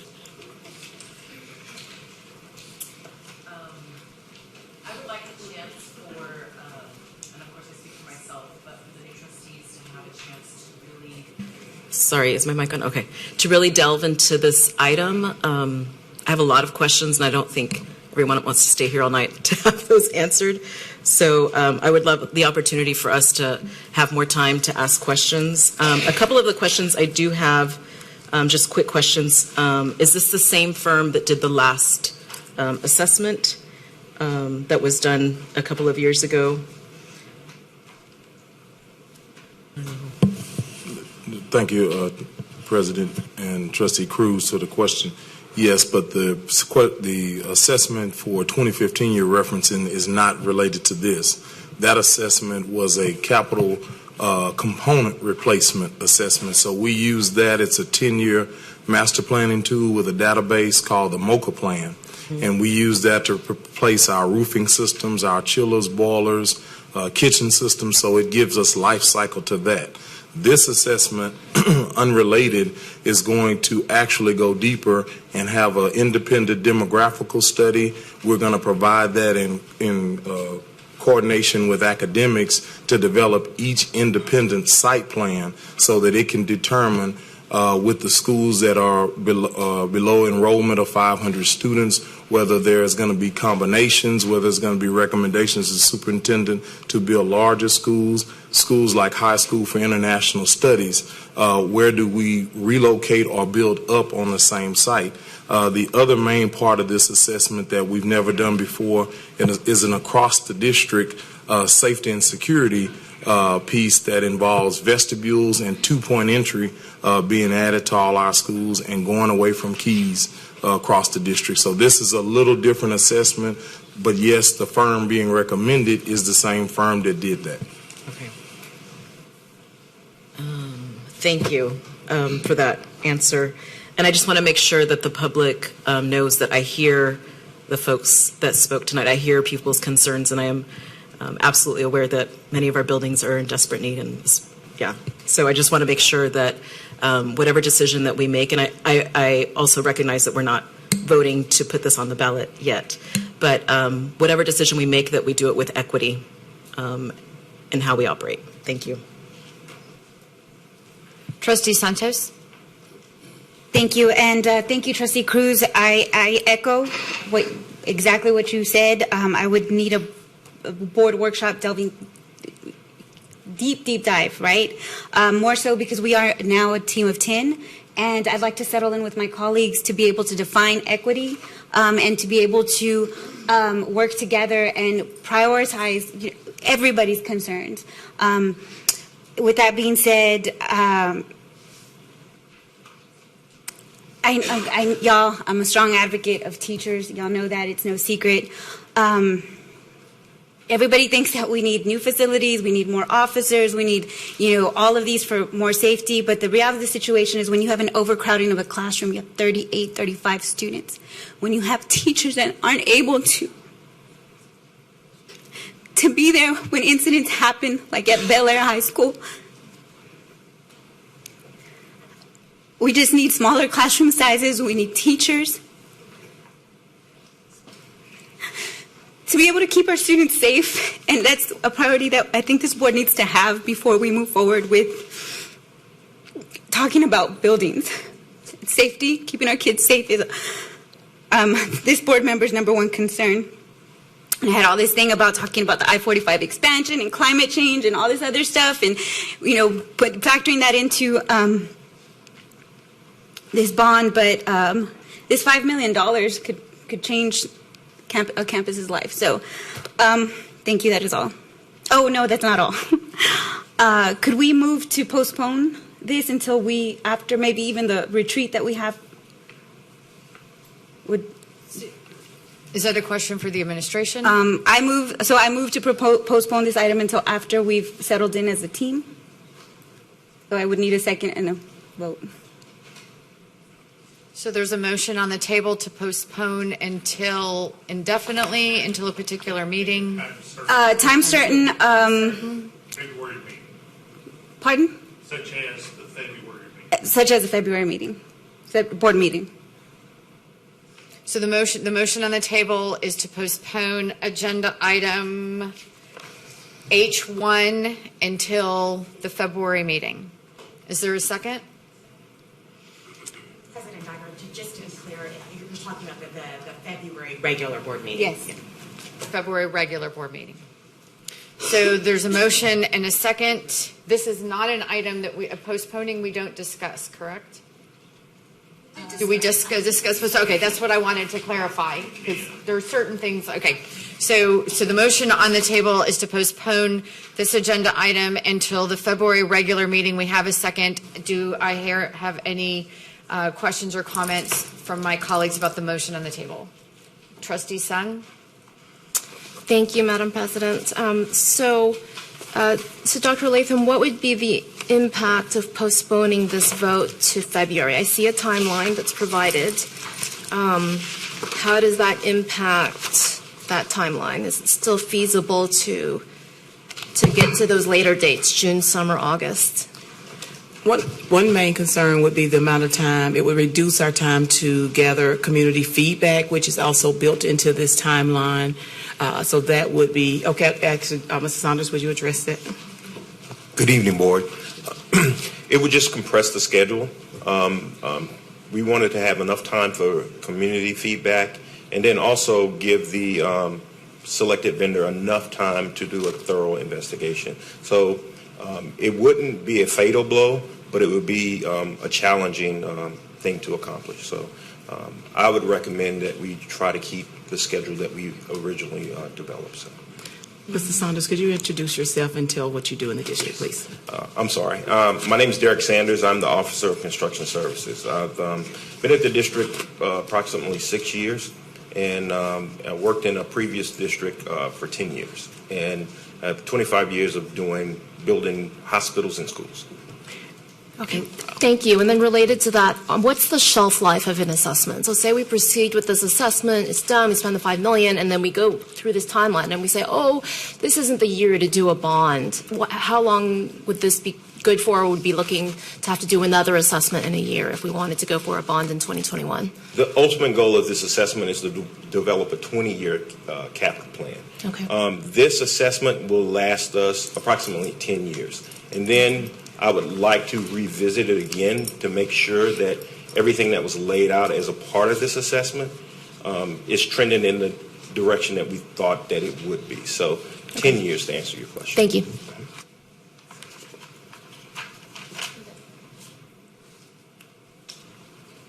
Trustee Bluford Daniels? Actually, one question has been answered, and that was concerning the timelines, how prolonging it, how it would push back the potential for bringing the bond opportunity up. But the second question I had was with the sample list of projects that could be included that's listed here. One of the schools I have on here is Key Middle School, and of course we know that's built, I think, in the 50s. So though no one spoke on Key Middle School particularly, I know the news obviously showed us that we had some issues with that school. So I just had some concern with, this is just not an etched in stone for those that are ID'd. There will be others, potentially this could change. Absolutely. And one other note of caution to what you're saying is this is not necessarily of the focus of just the bond. We have to keep in mind for the last 11 years, there's been no increase to the maintenance dollars because we're trying to ensure that the dollars stay closest to the student. So as we move into another budget year where there probably won't be another increase to facilities and maintenance, then the $4.3 billion deferred maintenance list that we have, which includes all buildings that were not built in the 2012 bond, just continues to increase. Do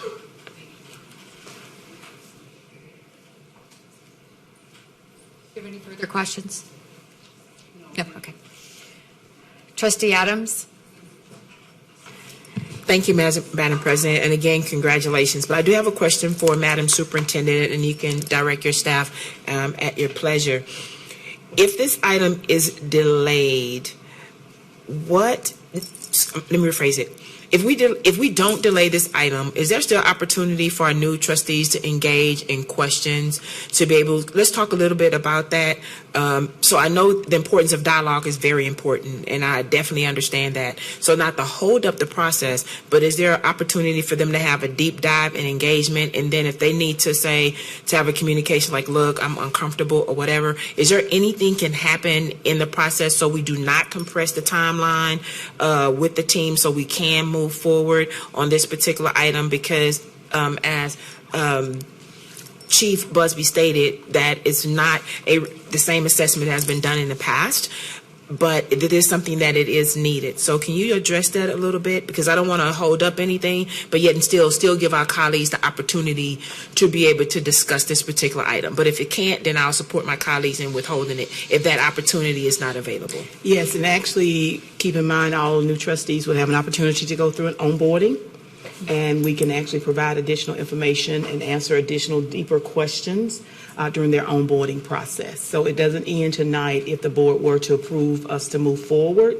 but we can always continue to engage in conversations, not only with just our new trustees, but with all trustees.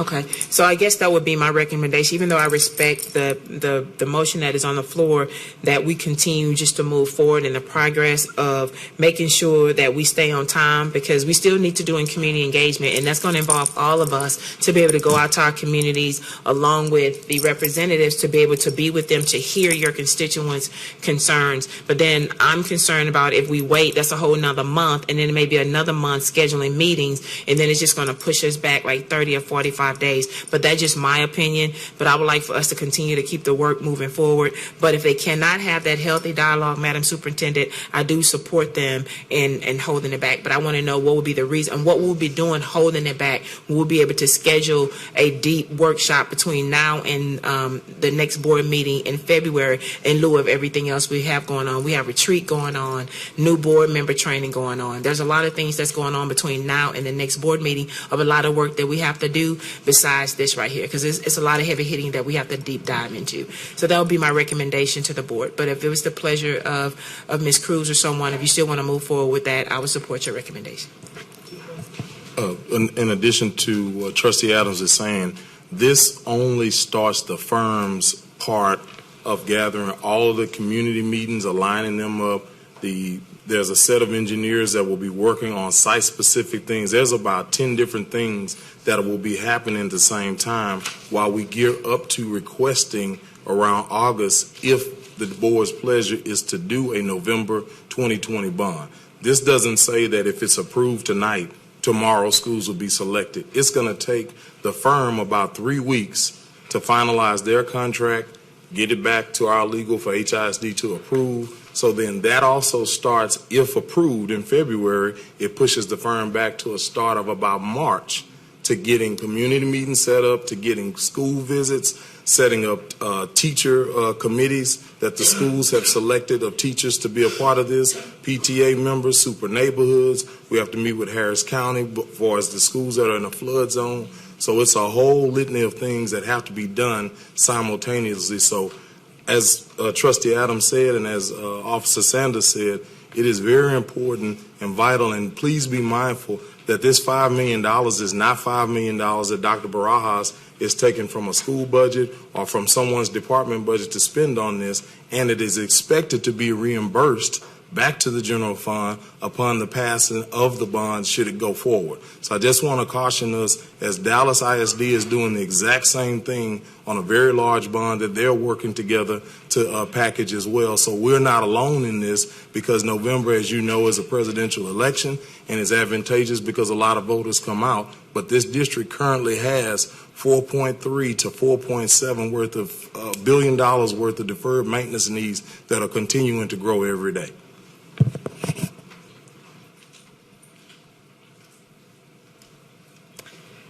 Trustee Hernandez? If we do vote on this today and we get more information and then we are not comfortable with it, is there any way to go back? Not to go back. If we were to, from my understanding, if we go, it would be if we make a recommendation for a possible bond, then you would vote that up or down. So that's my understanding, unless I'm correct. If you vote on it today, I don't think this action is proposing to bring the actual contract back for board approval. So you would be entering into a contract. So there would be reliance on it. So you would not be able to undo the performance of the facilities unless there is an out clause in the actual contract that you could exercise.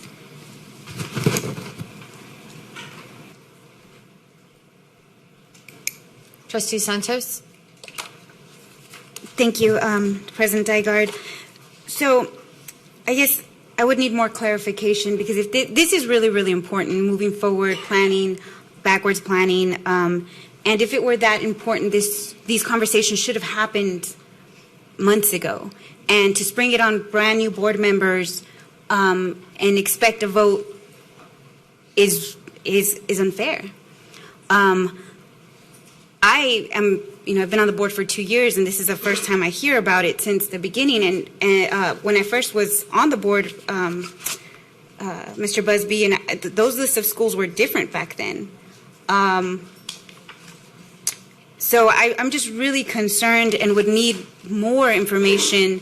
Again, we're being held accountable by our constituency, and additionally, we want to be good stewards of taxpayer dollars. That's ultimately what we are entrusted to do. So again, I would ask that my colleagues support that we postpone this until the next regular board meeting. Thank you. Do I have any further questions or comments from my colleagues on postponing this item? So I'm going to add my 2 cents on this. I share the concern of new board members being asked to vote on something this significant at their very first board meeting. My biggest concern is whether or not we are a new board tonight. It is very clear, I think, to all of us, we are a new board, not just faces, but intentions. And I'm confident that we can rebuild public trust, and that we will work towards that, which is going to be essential for us to pass a bond for very, very needed new facilities at campuses across this district. I think we've all been in a building that's crumbling. But if we put forth a bond on the ballot and voters reject it, it's going to be years before we can go back for another bond. And I just want to make sure that we are setting ourselves up to be successful with this effort. And I just have one question in this assessment process of needs for campuses. We're in the 21st century now. Our school buildings are filling purposes that they didn't when they were built, over a half a century ago, such as, partnerships with health clinics that are on facilities with some of our schools and the opportunities to expand that, and just rethinking the role a school building serves in the 21st century community and the needs of students in the 21st century. And I'm really hoping that as we embark down this, we're thinking in that very progressive direction about how this could be impactful for our children, both during their school time and outside of their school time. So, seeing nobody else in the queue, no further discussion. The motion on the table is whether or not we postpone this agenda item to the February regular board meeting. So please vote.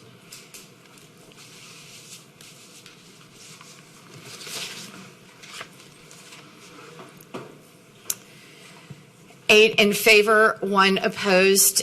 So I look forward to seeing this item on the agenda next month and to further discussion in the interim.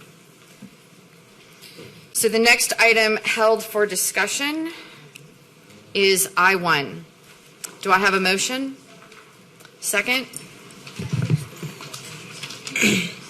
And Trustee Adams, my understanding is you're abstaining from this agenda item? But I do have to read my motion, the reason why. Okay. Yeah. So on I-1, I move to divide project 20-10-4 on packet page number 51 from the rest of the items because I need to abstain from voting on this particular project. Okay, so you're moving to separate the items. Right. Second. So now we are going to vote separately. So which part do we vote on first? Vote to separate. We're voting to separate first. Okay, so we're voting to separate these two items. Do we need discussion? Okay. So please vote on separating these two items.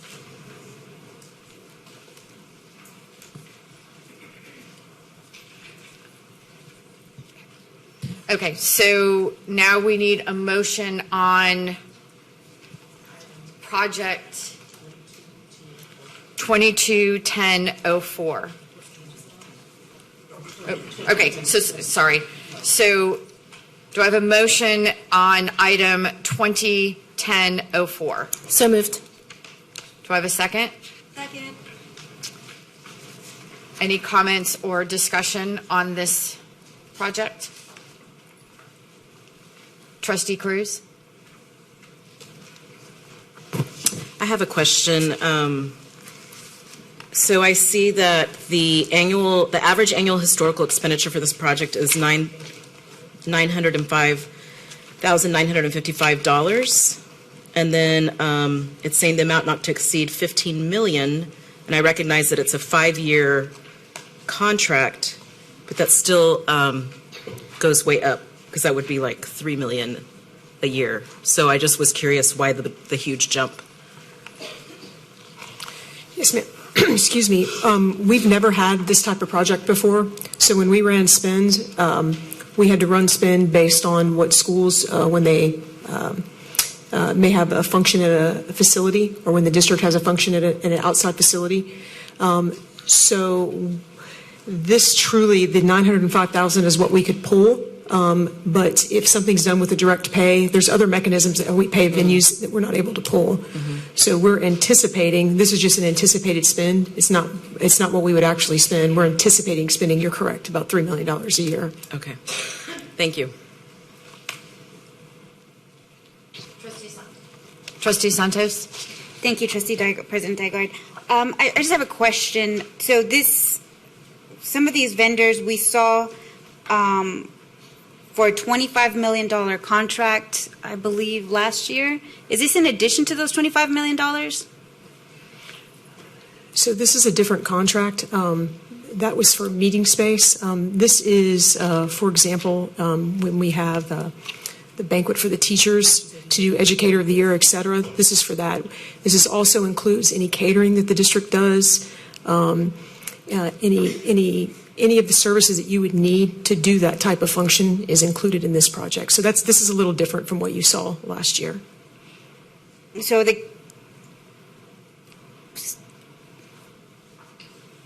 Well, it says the purpose of this contract is to obtain venue, rental space, and related event service for graduation ceremonies, professional development, district-wide events. That's exactly what the other contract said. So this is a different project. We included that, so it gives more options for professional development, but the one that you saw last year was for professional development, for meetings to have off-site professional development. And I thought the teacher banquet was, isn't that in the hotel downtown or something like that? It's included. Okay. All right, thank you. You're welcome. Any further discussion or comments from my colleagues? Seeing no further discussion, please vote.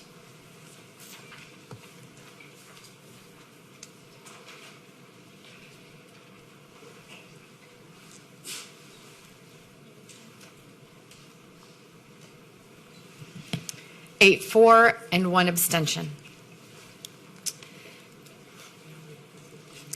So now we are going to consider the remainder of this agenda item.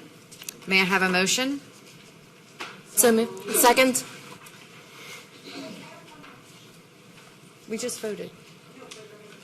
Oh, okay. Yeah, we're not. I just didn't call you yet. I'm sorry. I thought you were talking about the last thing. Trustee Sanchez. I'm sorry, I just have one more question because I see that we've done these things before. Why is it the cost of this going up? Of which item? So I know that we just voted on Trustee Cruz's, what she pulled, but why is that? Why did that go up?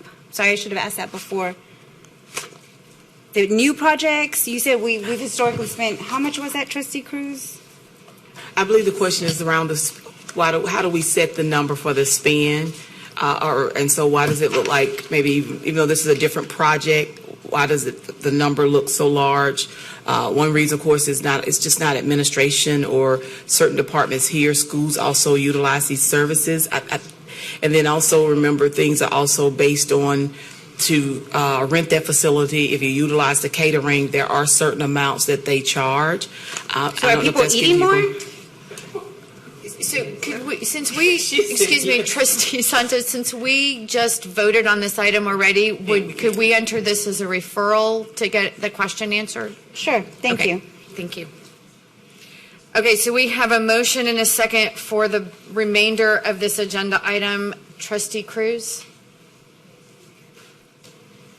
Yeah, I have a question about RFP 161025. It's on packet page 78. Oh, sorry. Maybe it's not the right. Hold on. What is this? What item is this? Oh, yeah. So, okay, hold on. The project number is 161025, District Instructional Software. Okay, so it's still the same page. Okay. So my question is, I see a lot of programs on this list. You know, my own kids attend HISD schools, so I know that they're utilizing some of these programs. So I want to know, how are the programs being evaluated, one, and how do we know which programs are actually helping students learn and achieve the goals that we've set for them? Thank you. So as it relates to the various programs, schools select the programs that they utilize, and they use their data to make decisions around if this particular program is working for them.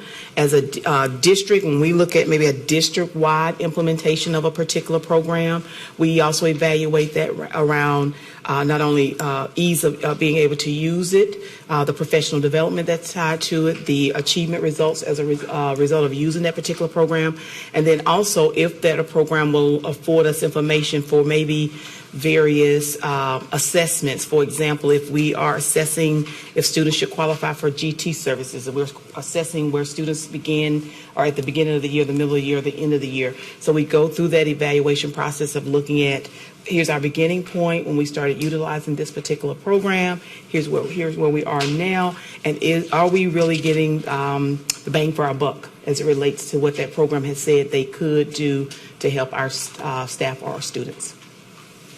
Okay, thank you.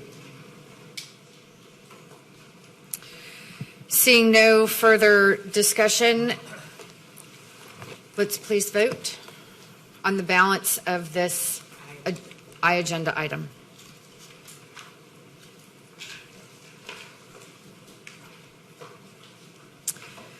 Item passes 9-4, 0 against, 0 abstentions. The next item held for discussion is agenda item I-4.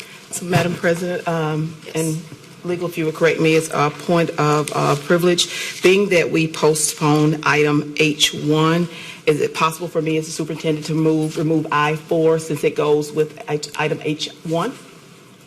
Okay. No, she's okay. Mm-hmm. Okay. Thank you. Do we have to take any action? No. Okay, thank you. Okay, then the next item held is agenda item K1. Is there a motion? Second. Any discussion?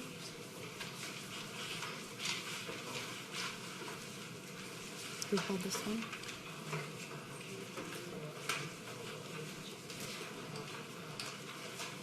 Did you have any questions? Oh, there you are now. Trustee Hernandez? I just wanted some more clarification on goal 4 and why that's just being moved around, that wording right there. Page 105.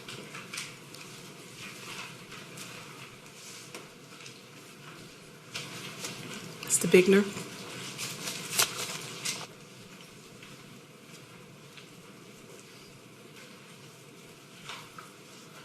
So this is really just a correction to the language. When this was adopted by the board back in the fall, somehow in the typing of it, those words just got in there twice. So it's not actually, this is, the proposed version is actually what was reported to you back in November and December. But we realized because we were bringing the other recommended change, this was a good opportunity to fix that, essentially a large typo.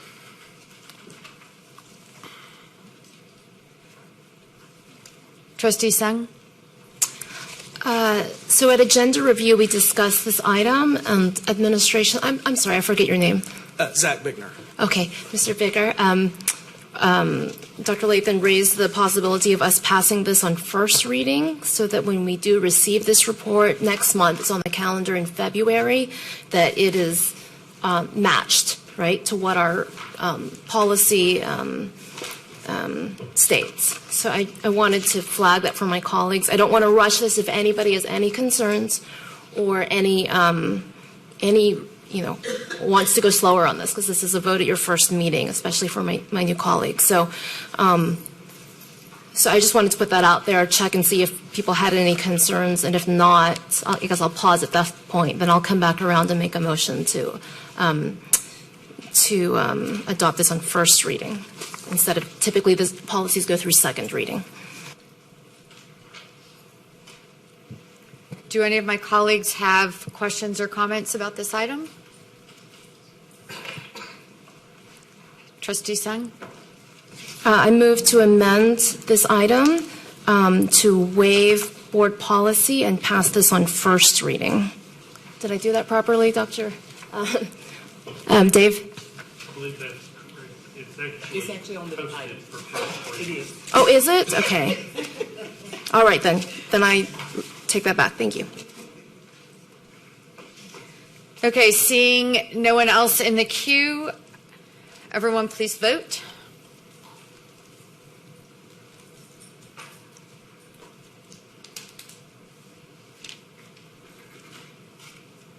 Item passes 9-4, 0 against, 0 abstentions. Okay, are there any, so I just want to confirm, since we've got new people at the board table today, that because we're about ready to move on to the balance of our agenda, we'll approve as consent agenda. And so I just want to make sure that nobody has any further questions or comments that we missed on any of the items. Okay. So we are now ready to consider the balance of today's agenda. Do I have a motion to accept the balance of today's agenda by consensus? Do I have a second? Are there any comments or questions from my colleagues? If not, please vote.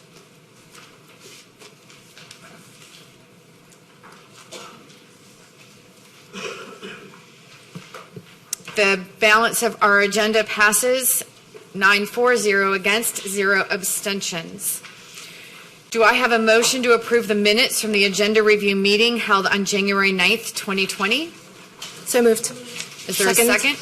Any discussion? Please vote. 9 for, 0 against, 0 abstentions. We have now come to the portion of our meeting for the hearing of the community. We are glad you are here and look forward to hearing your views. Only those who registered by 9:30 a.m. today may speak this evening. Copies of handout materials must have been provided to board services by 9:30 a.m. today. We have 9 speakers registered for this evening. The total time allotment for hearing of the community shall not exceed 30 minutes. Speakers during the hearing of the community shall be limited to 1 minute each. I'd like to remind speakers that when addressing the board, please stay on topic and refrain from naming individuals.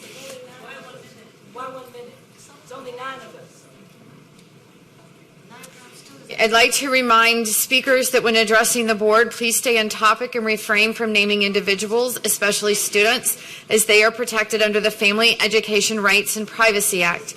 However, naming your own child is permissible in the course of stating your concern. Please understand that this public forum does not allow for dialogue with board members. The board cannot deliberate or respond directly to a speaker in this format.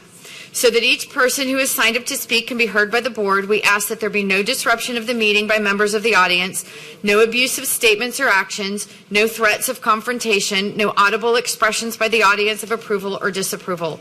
Should a speaker drift from the stated subject or become disruptive or abusive, the speaker shall be given 1 warning. If a second warning is required, then the speaker shall forfeit the remaining time allotment for the current meeting. Any allotment for any meeting within the next 30 days and may be removed from the meeting. We ask that you please speak directly into the microphone. The clock, and you can adjust it if you're tall or short. The clock on the wall to your right and on the podium will count down your time and will signal when your time is up. I ask that you please respect our procedures and the other speakers and end your remarks promptly when your time has expired. Would Ruth Kravitz please come to the podium? Also, would Shilpa Sarang and James Pritchett please come to the front and sit in reserved seats numbers 1, 2, and 3 in the order in which I called you. This is the order in which you will speak. Once the person at the podium is finished speaking, Speaker 1, please move to the podium, and Speaker 2 and 3 will move down respectively. And please state your name when you come to the podium, and I will apologize in advance as someone who also has a difficult name to spell and pronounce. My apologies if I pronounce anybody's names incorrectly. So are we 1 minute or 2? Okay, we have adjusted the time to 2 minutes per speaker. Awesome. I've been a teacher and an administrator in HISD since 1989. I've also taught in Africa, in the Gambia, I've taught in Bolivia, and I've taught in Panama. In each of these nations, there were democratically elected officials. I believe in democracy. And I'm very happy that you are our new democratically elected school board, and so are all of my students.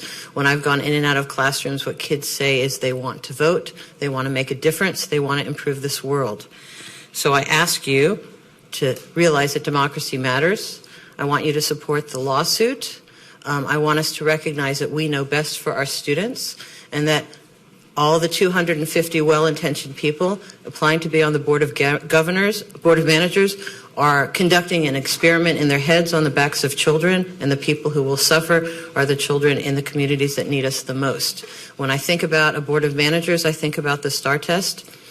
Tests are best written by teachers closest to students who know children, who love children, who care about them, and want to expand their lives and make their lives better. When tests are written by someone far, far away, they diminish and demean children. They diminish and demean the teachers who are evaluated based simply on a test score. And our schools that do great things all over this district are diminished by being labeled as A, B, C, D, or F. So I know and I believe so firmly that all of you will stand forcefully against this takeover, recognizing that you and the HISD administration and the teachers who are here can do the best job improving our schools. So I'm looking forward this year to letting our city know that what we are able to do and what we have been doing in our schools is powerful and meaningful. And that what we simply do is we fix things and we tweak things and we make things better. So thank you very much.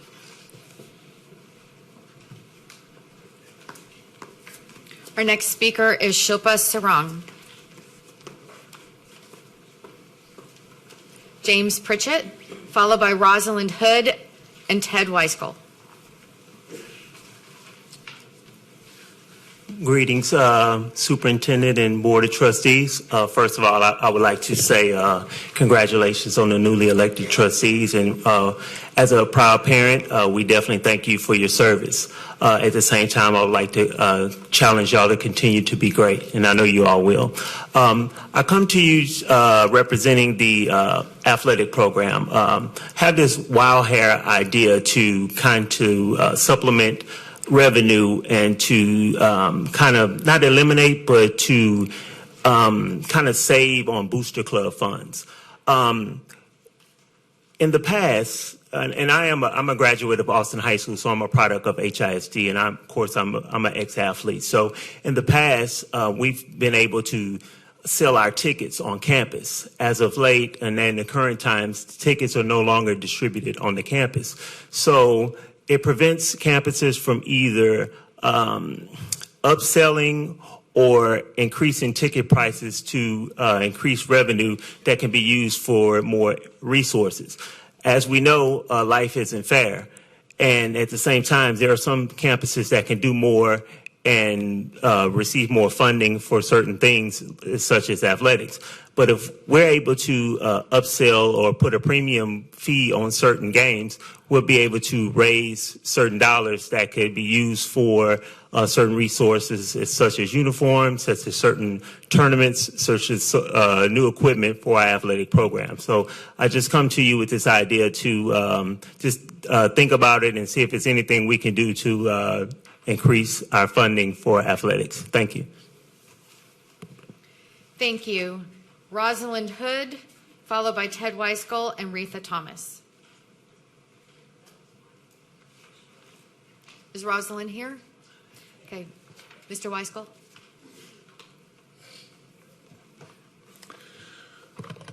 Dear HISD board members, about 25 years ago when my daughter was a student in an HISD middle school, I experienced my first significant impropriety with the district.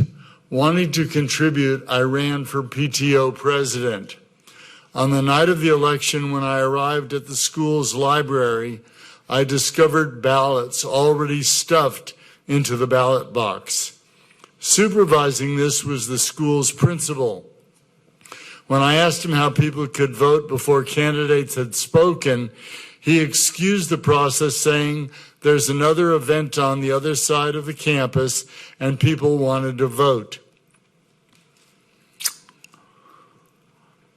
That was before the candidates had spoken. Even though this process was being supervised by the principal, when I called the district superintendent to complain, she said she couldn't get involved. This wasn't a district matter. HISD touts community engagement, but what I just shared belies this, and it wasn't an isolated incident. Whether it's PTAs, PTOs, shared decision-making committees, VIPs, or wraparound services, and if I had the time, I could tell you about each, the district creates more walls than bridges. If you want citizen involvement, host a day-long series of roundtable discussions in a facilities like the Del Mar Fieldhouse and publicize it in every free way possible. I know of many nonprofit organizations, including One Houston, that would assist. Imagine the dividends. You're a new board. Make this a new start for HISD. Thank you. Thank you. Next, Retha Thomas, followed by Nora Sosa, Dr. Pamela Bovland, and Sister Mama Sonia.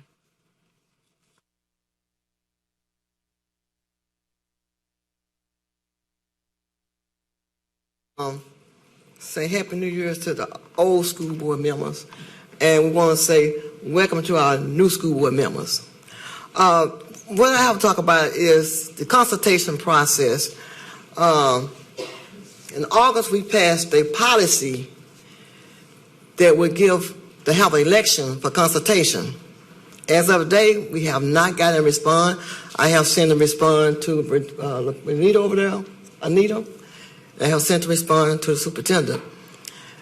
This policy is already in place. We're talking about being, I can't say the word democracy. In order for us to be democracy, we got to build some trust up. You know, the school board members, I would strongly suggest that y'all will get your community people involved with HISD. We elected y'all, and we're going to hold y'all accountable for the kids. You know, I don't want to beat the old horse to death, but last year we didn't have nothing but a circus on our school board. And I know most everybody know it. We need to leave this brown and black stuff out of the whole situation, and we need to be transparent in what y'all get elected for is our kids, no matter what color they are.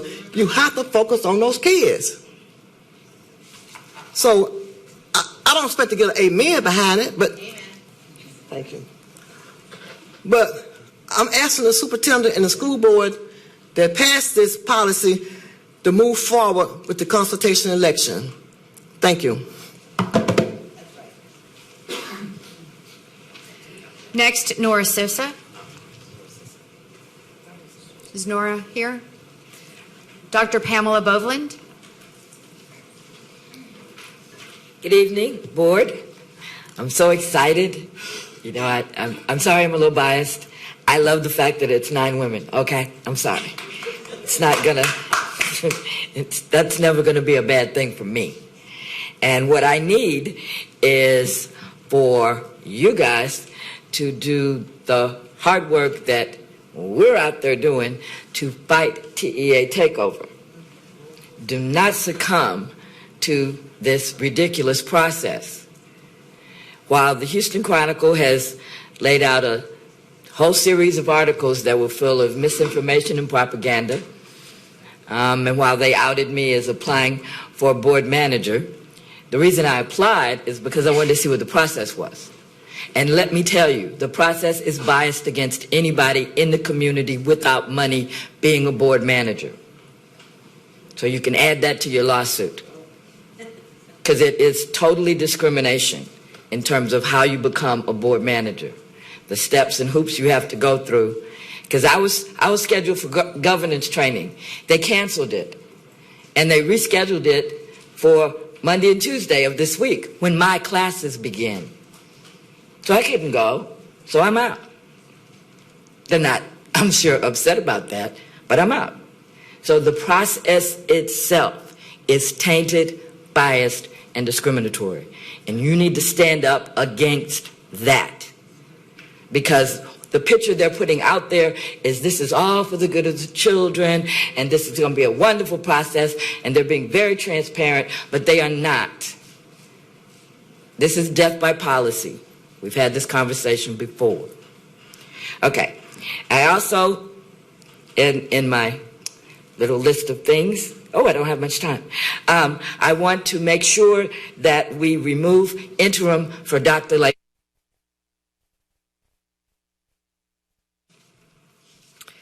Sister Mama Sonia. Respect us, listen to us, work with us, don't ignore us. We hope you really care about us. Welcome to board members and welcome back veterans. Girl power. Asante Sana, thanks Dr. Lathan for the IB program at Jack Yates High School. Yay. TEA go away. And as I first stated, we don't want to be disenfranchised. We want an elected board. We hope that our efforts to fight for you will not go in vain. It has been a sentiment of some that us coming down here and speaking doesn't really have an impact. However, as citizens who love our children and will continue to come and speak up and speak out, we will be here. You will see us, you will hear us, because we're not going away. For the new board members, I have been asking and will continue to ask that the name of Delmar Stadium be removed and renamed. For James Delmar was an ardent racist on this board who used the N-word openly. in meetings and was adamantly opposed to desegregation. All children, especially those of color, should not have to play on a field named after an ardent racist and who left a legacy as a horrible human being. Thank God that the Turkey Day Classic between Yates and Wheatley has been changed so our children won't be subjected to this horrific racist legacy. Welcome our new school board, District 4, Dr. Patricia Allen. We're so glad to have you. And welcome Kathy Bluford Jones from Wheatley. Although you're from Wheatley, we still love you. So, respect us, listen to us, work with us, don't ignore us. We hope you really care about us.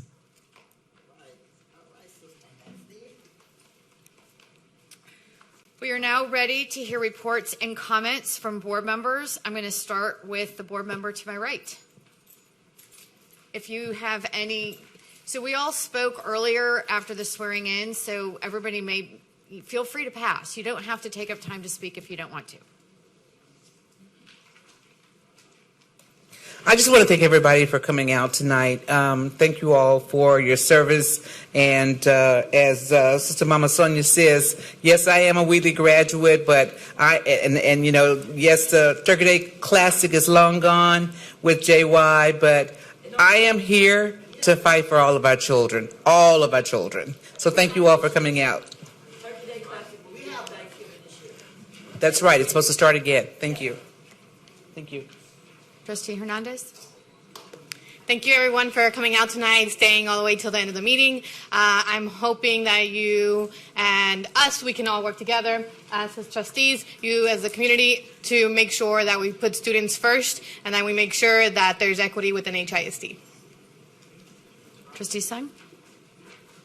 Congratulations again to all of my colleagues. Congratulations to our new officers. Thank you for stepping up. Thank you for your willingness to lead.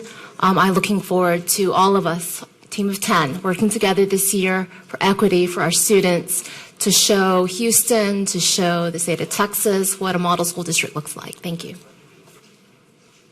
Trustee Sanchez. Thank you, President Dygard. First I have an ask, Trustee Dygard, as President, could we maybe audit the policies from last year that were passed? I know we never had the workshop on HB3 and compensation study, the enrollments, all of that, and the consultation process. Could we maybe audit that and do some backwards planning? That's number one. And I do also want to say that there was a speaker here earlier that talked about ticket prices. Earlier in the year, I went to a football game for Northside High School, and it was a feeder pattern that came there, and teachers, although we don't make a lot of money, we don't, they show up. They show up for our students, and they fill voids that sometimes parents can't. Sometimes our students don't have parents. Sometimes we are the only positive thing they see every day. And I don't know, Dr. Lathan, if maybe there could be some type of incentive for teachers that show up in that feeder pattern, like to Northside High School. They had to pay to come in, and although $5 isn't a lot, it is a lot to come from the north side or from the southwest side, travel to what we hope to change Del Monte's name one day to, but something else too. But when we travel outside of these things, long story short, can we just help teachers out and let them not have to pay, especially if they're coming there and supporting our kids in poor schools? Other than that, thank you to my new colleagues. Y'all rocked this first meeting. Trustee Cruz, you asked some amazing questions. And again, thank you to the board leadership stepping up. I appreciate you, so thank you. Trustee Cruz. Thank you. I'll just reiterate some of my comments from earlier today. I'm humbled and grateful to have been elected by my community, and although I was elected by a single-member district, I fully understand that I'm elected to represent all students, every single student in this district. I'm an HISD parent. I have 3 students in HISD, so I always look at everything from the lens of a parent, and I really hope that we can engage more parents in this process. I would love to see not just this room filled with parents, but really engaging in the community and ensuring that their children's hopes and dreams are fulfilled. Gracias a todos.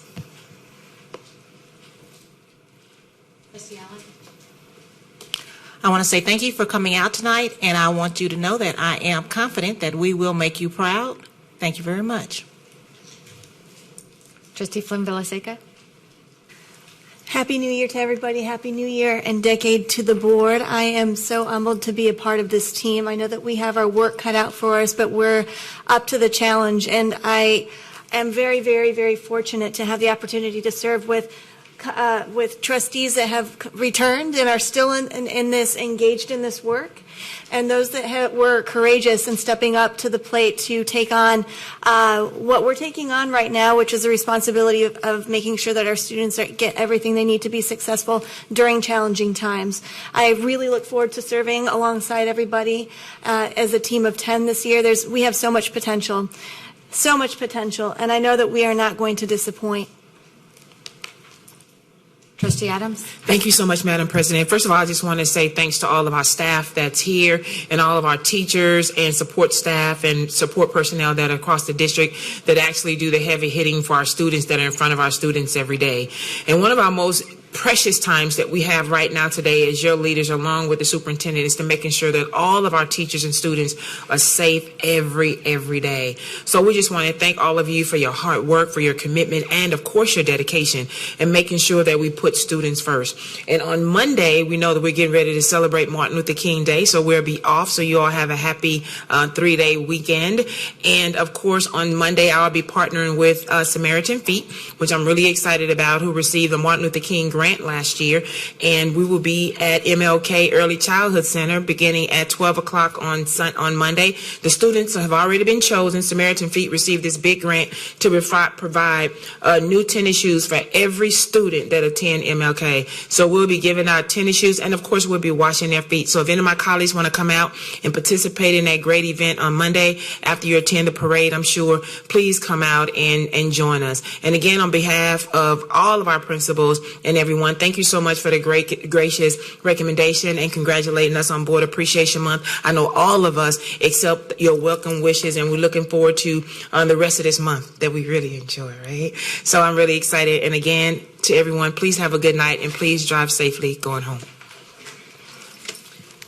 I'm just going to add and close out. It's not just a new year. It's not just a new board. I believe it is based on what I have seen tonight from my colleagues. It is a new chapter for HISD, and I'm really looking forward to working with all of you. Thank you.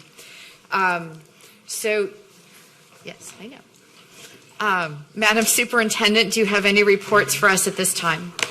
Thank you, President Dygard. Our district is in mourning after the tragic loss of one of our students at Bel Air High School on Tuesday. My heart goes out to the families and friends of all those who were involved. They each have lost a piece of themselves that they can never replace.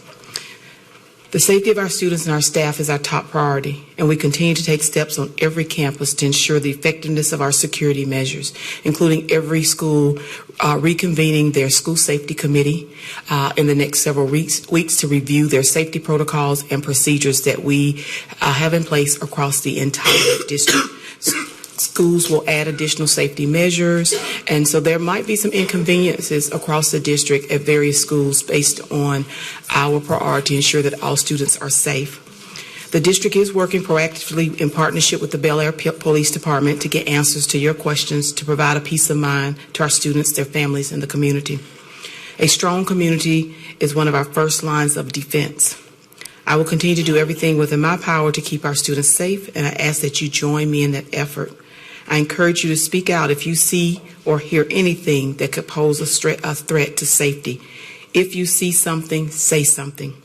You can report anonymous phone calls or concerns to our HISD Police Department at houstonisd.org/police. Also next week, we will start our spring semester of Parent University. It will be held at Lamar High School and Key Middle School. Around the theme, Attendance Matters.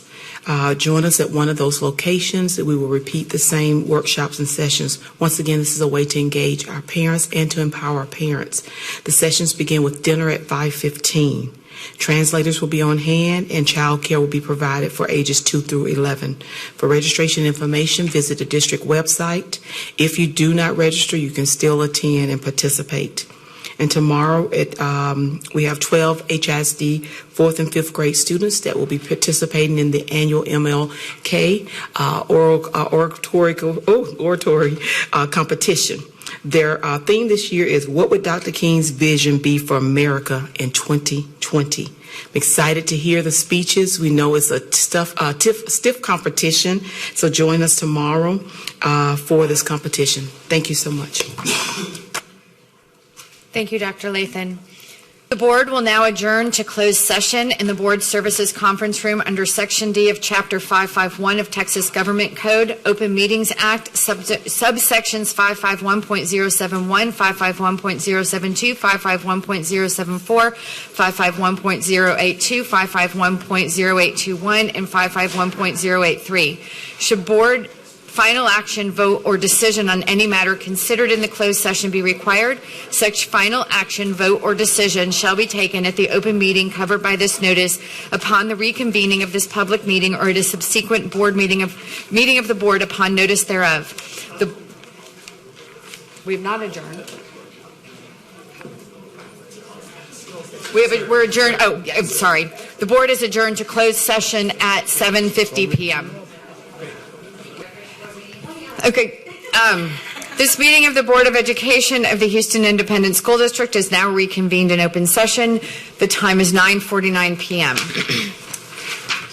We are now ready to consider items discussed in executive session. Are there any motions?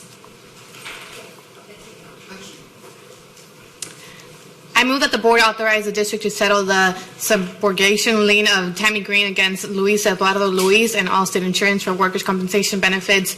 Allstate Insurance claim number 054845953 on the terms discussed in closed session effective January 17, 2020. Second. Please vote.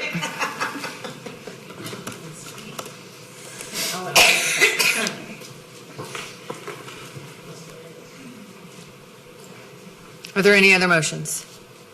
I move that the board authorize the district to settle the subrogation lien of Maynard Brina Serrano against Clifton Lee Archangel and Geico Insurance for workers' compensation benefits. Geico Insurance claim number 0603833980000001 on the terms discussed in closed session effective January 17, 2020. Second. Any discussion? Please vote. Any more motions? I move that the board authorize the district to settle the subrogation lien of Cynthia Brown against Juan Manuel Ledesma and Infinity Insurance workers' compensation benefits. Infinity Insurance claim number 20003193960 on the terms discussed in closed session effective January 17, 2020. Second. Any discussion? Please vote. Next motion. I move that the board approve the finding of no good cause for the educators to resign or abandon employment contracts without district consent under Section 21.105, C, 21.160C, or 21.210C of the Texas Education Code as discussed in closed session, and authorize the superintendent or her designee to submit a written complaint to SBEC to impose sanctions effective January 17, 2020. Second. Any discussion? Please vote.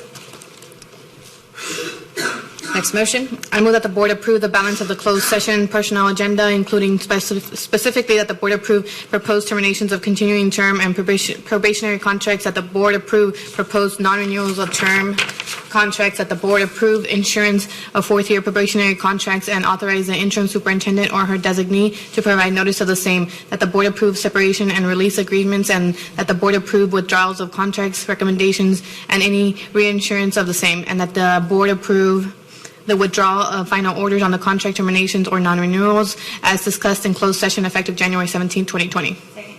Any discussion? Please vote. Next motion. I move that the board authorize the interim superintendent or her designee to negotiate, execute, and amend the lease with Houston Community College for Libering High School at the Houston Community College Gulfton Campus 5407, Gulfton, Houston, Texas 77081, as discussed in closed session effective January 17, 2020. Second. Any discussion? Please vote.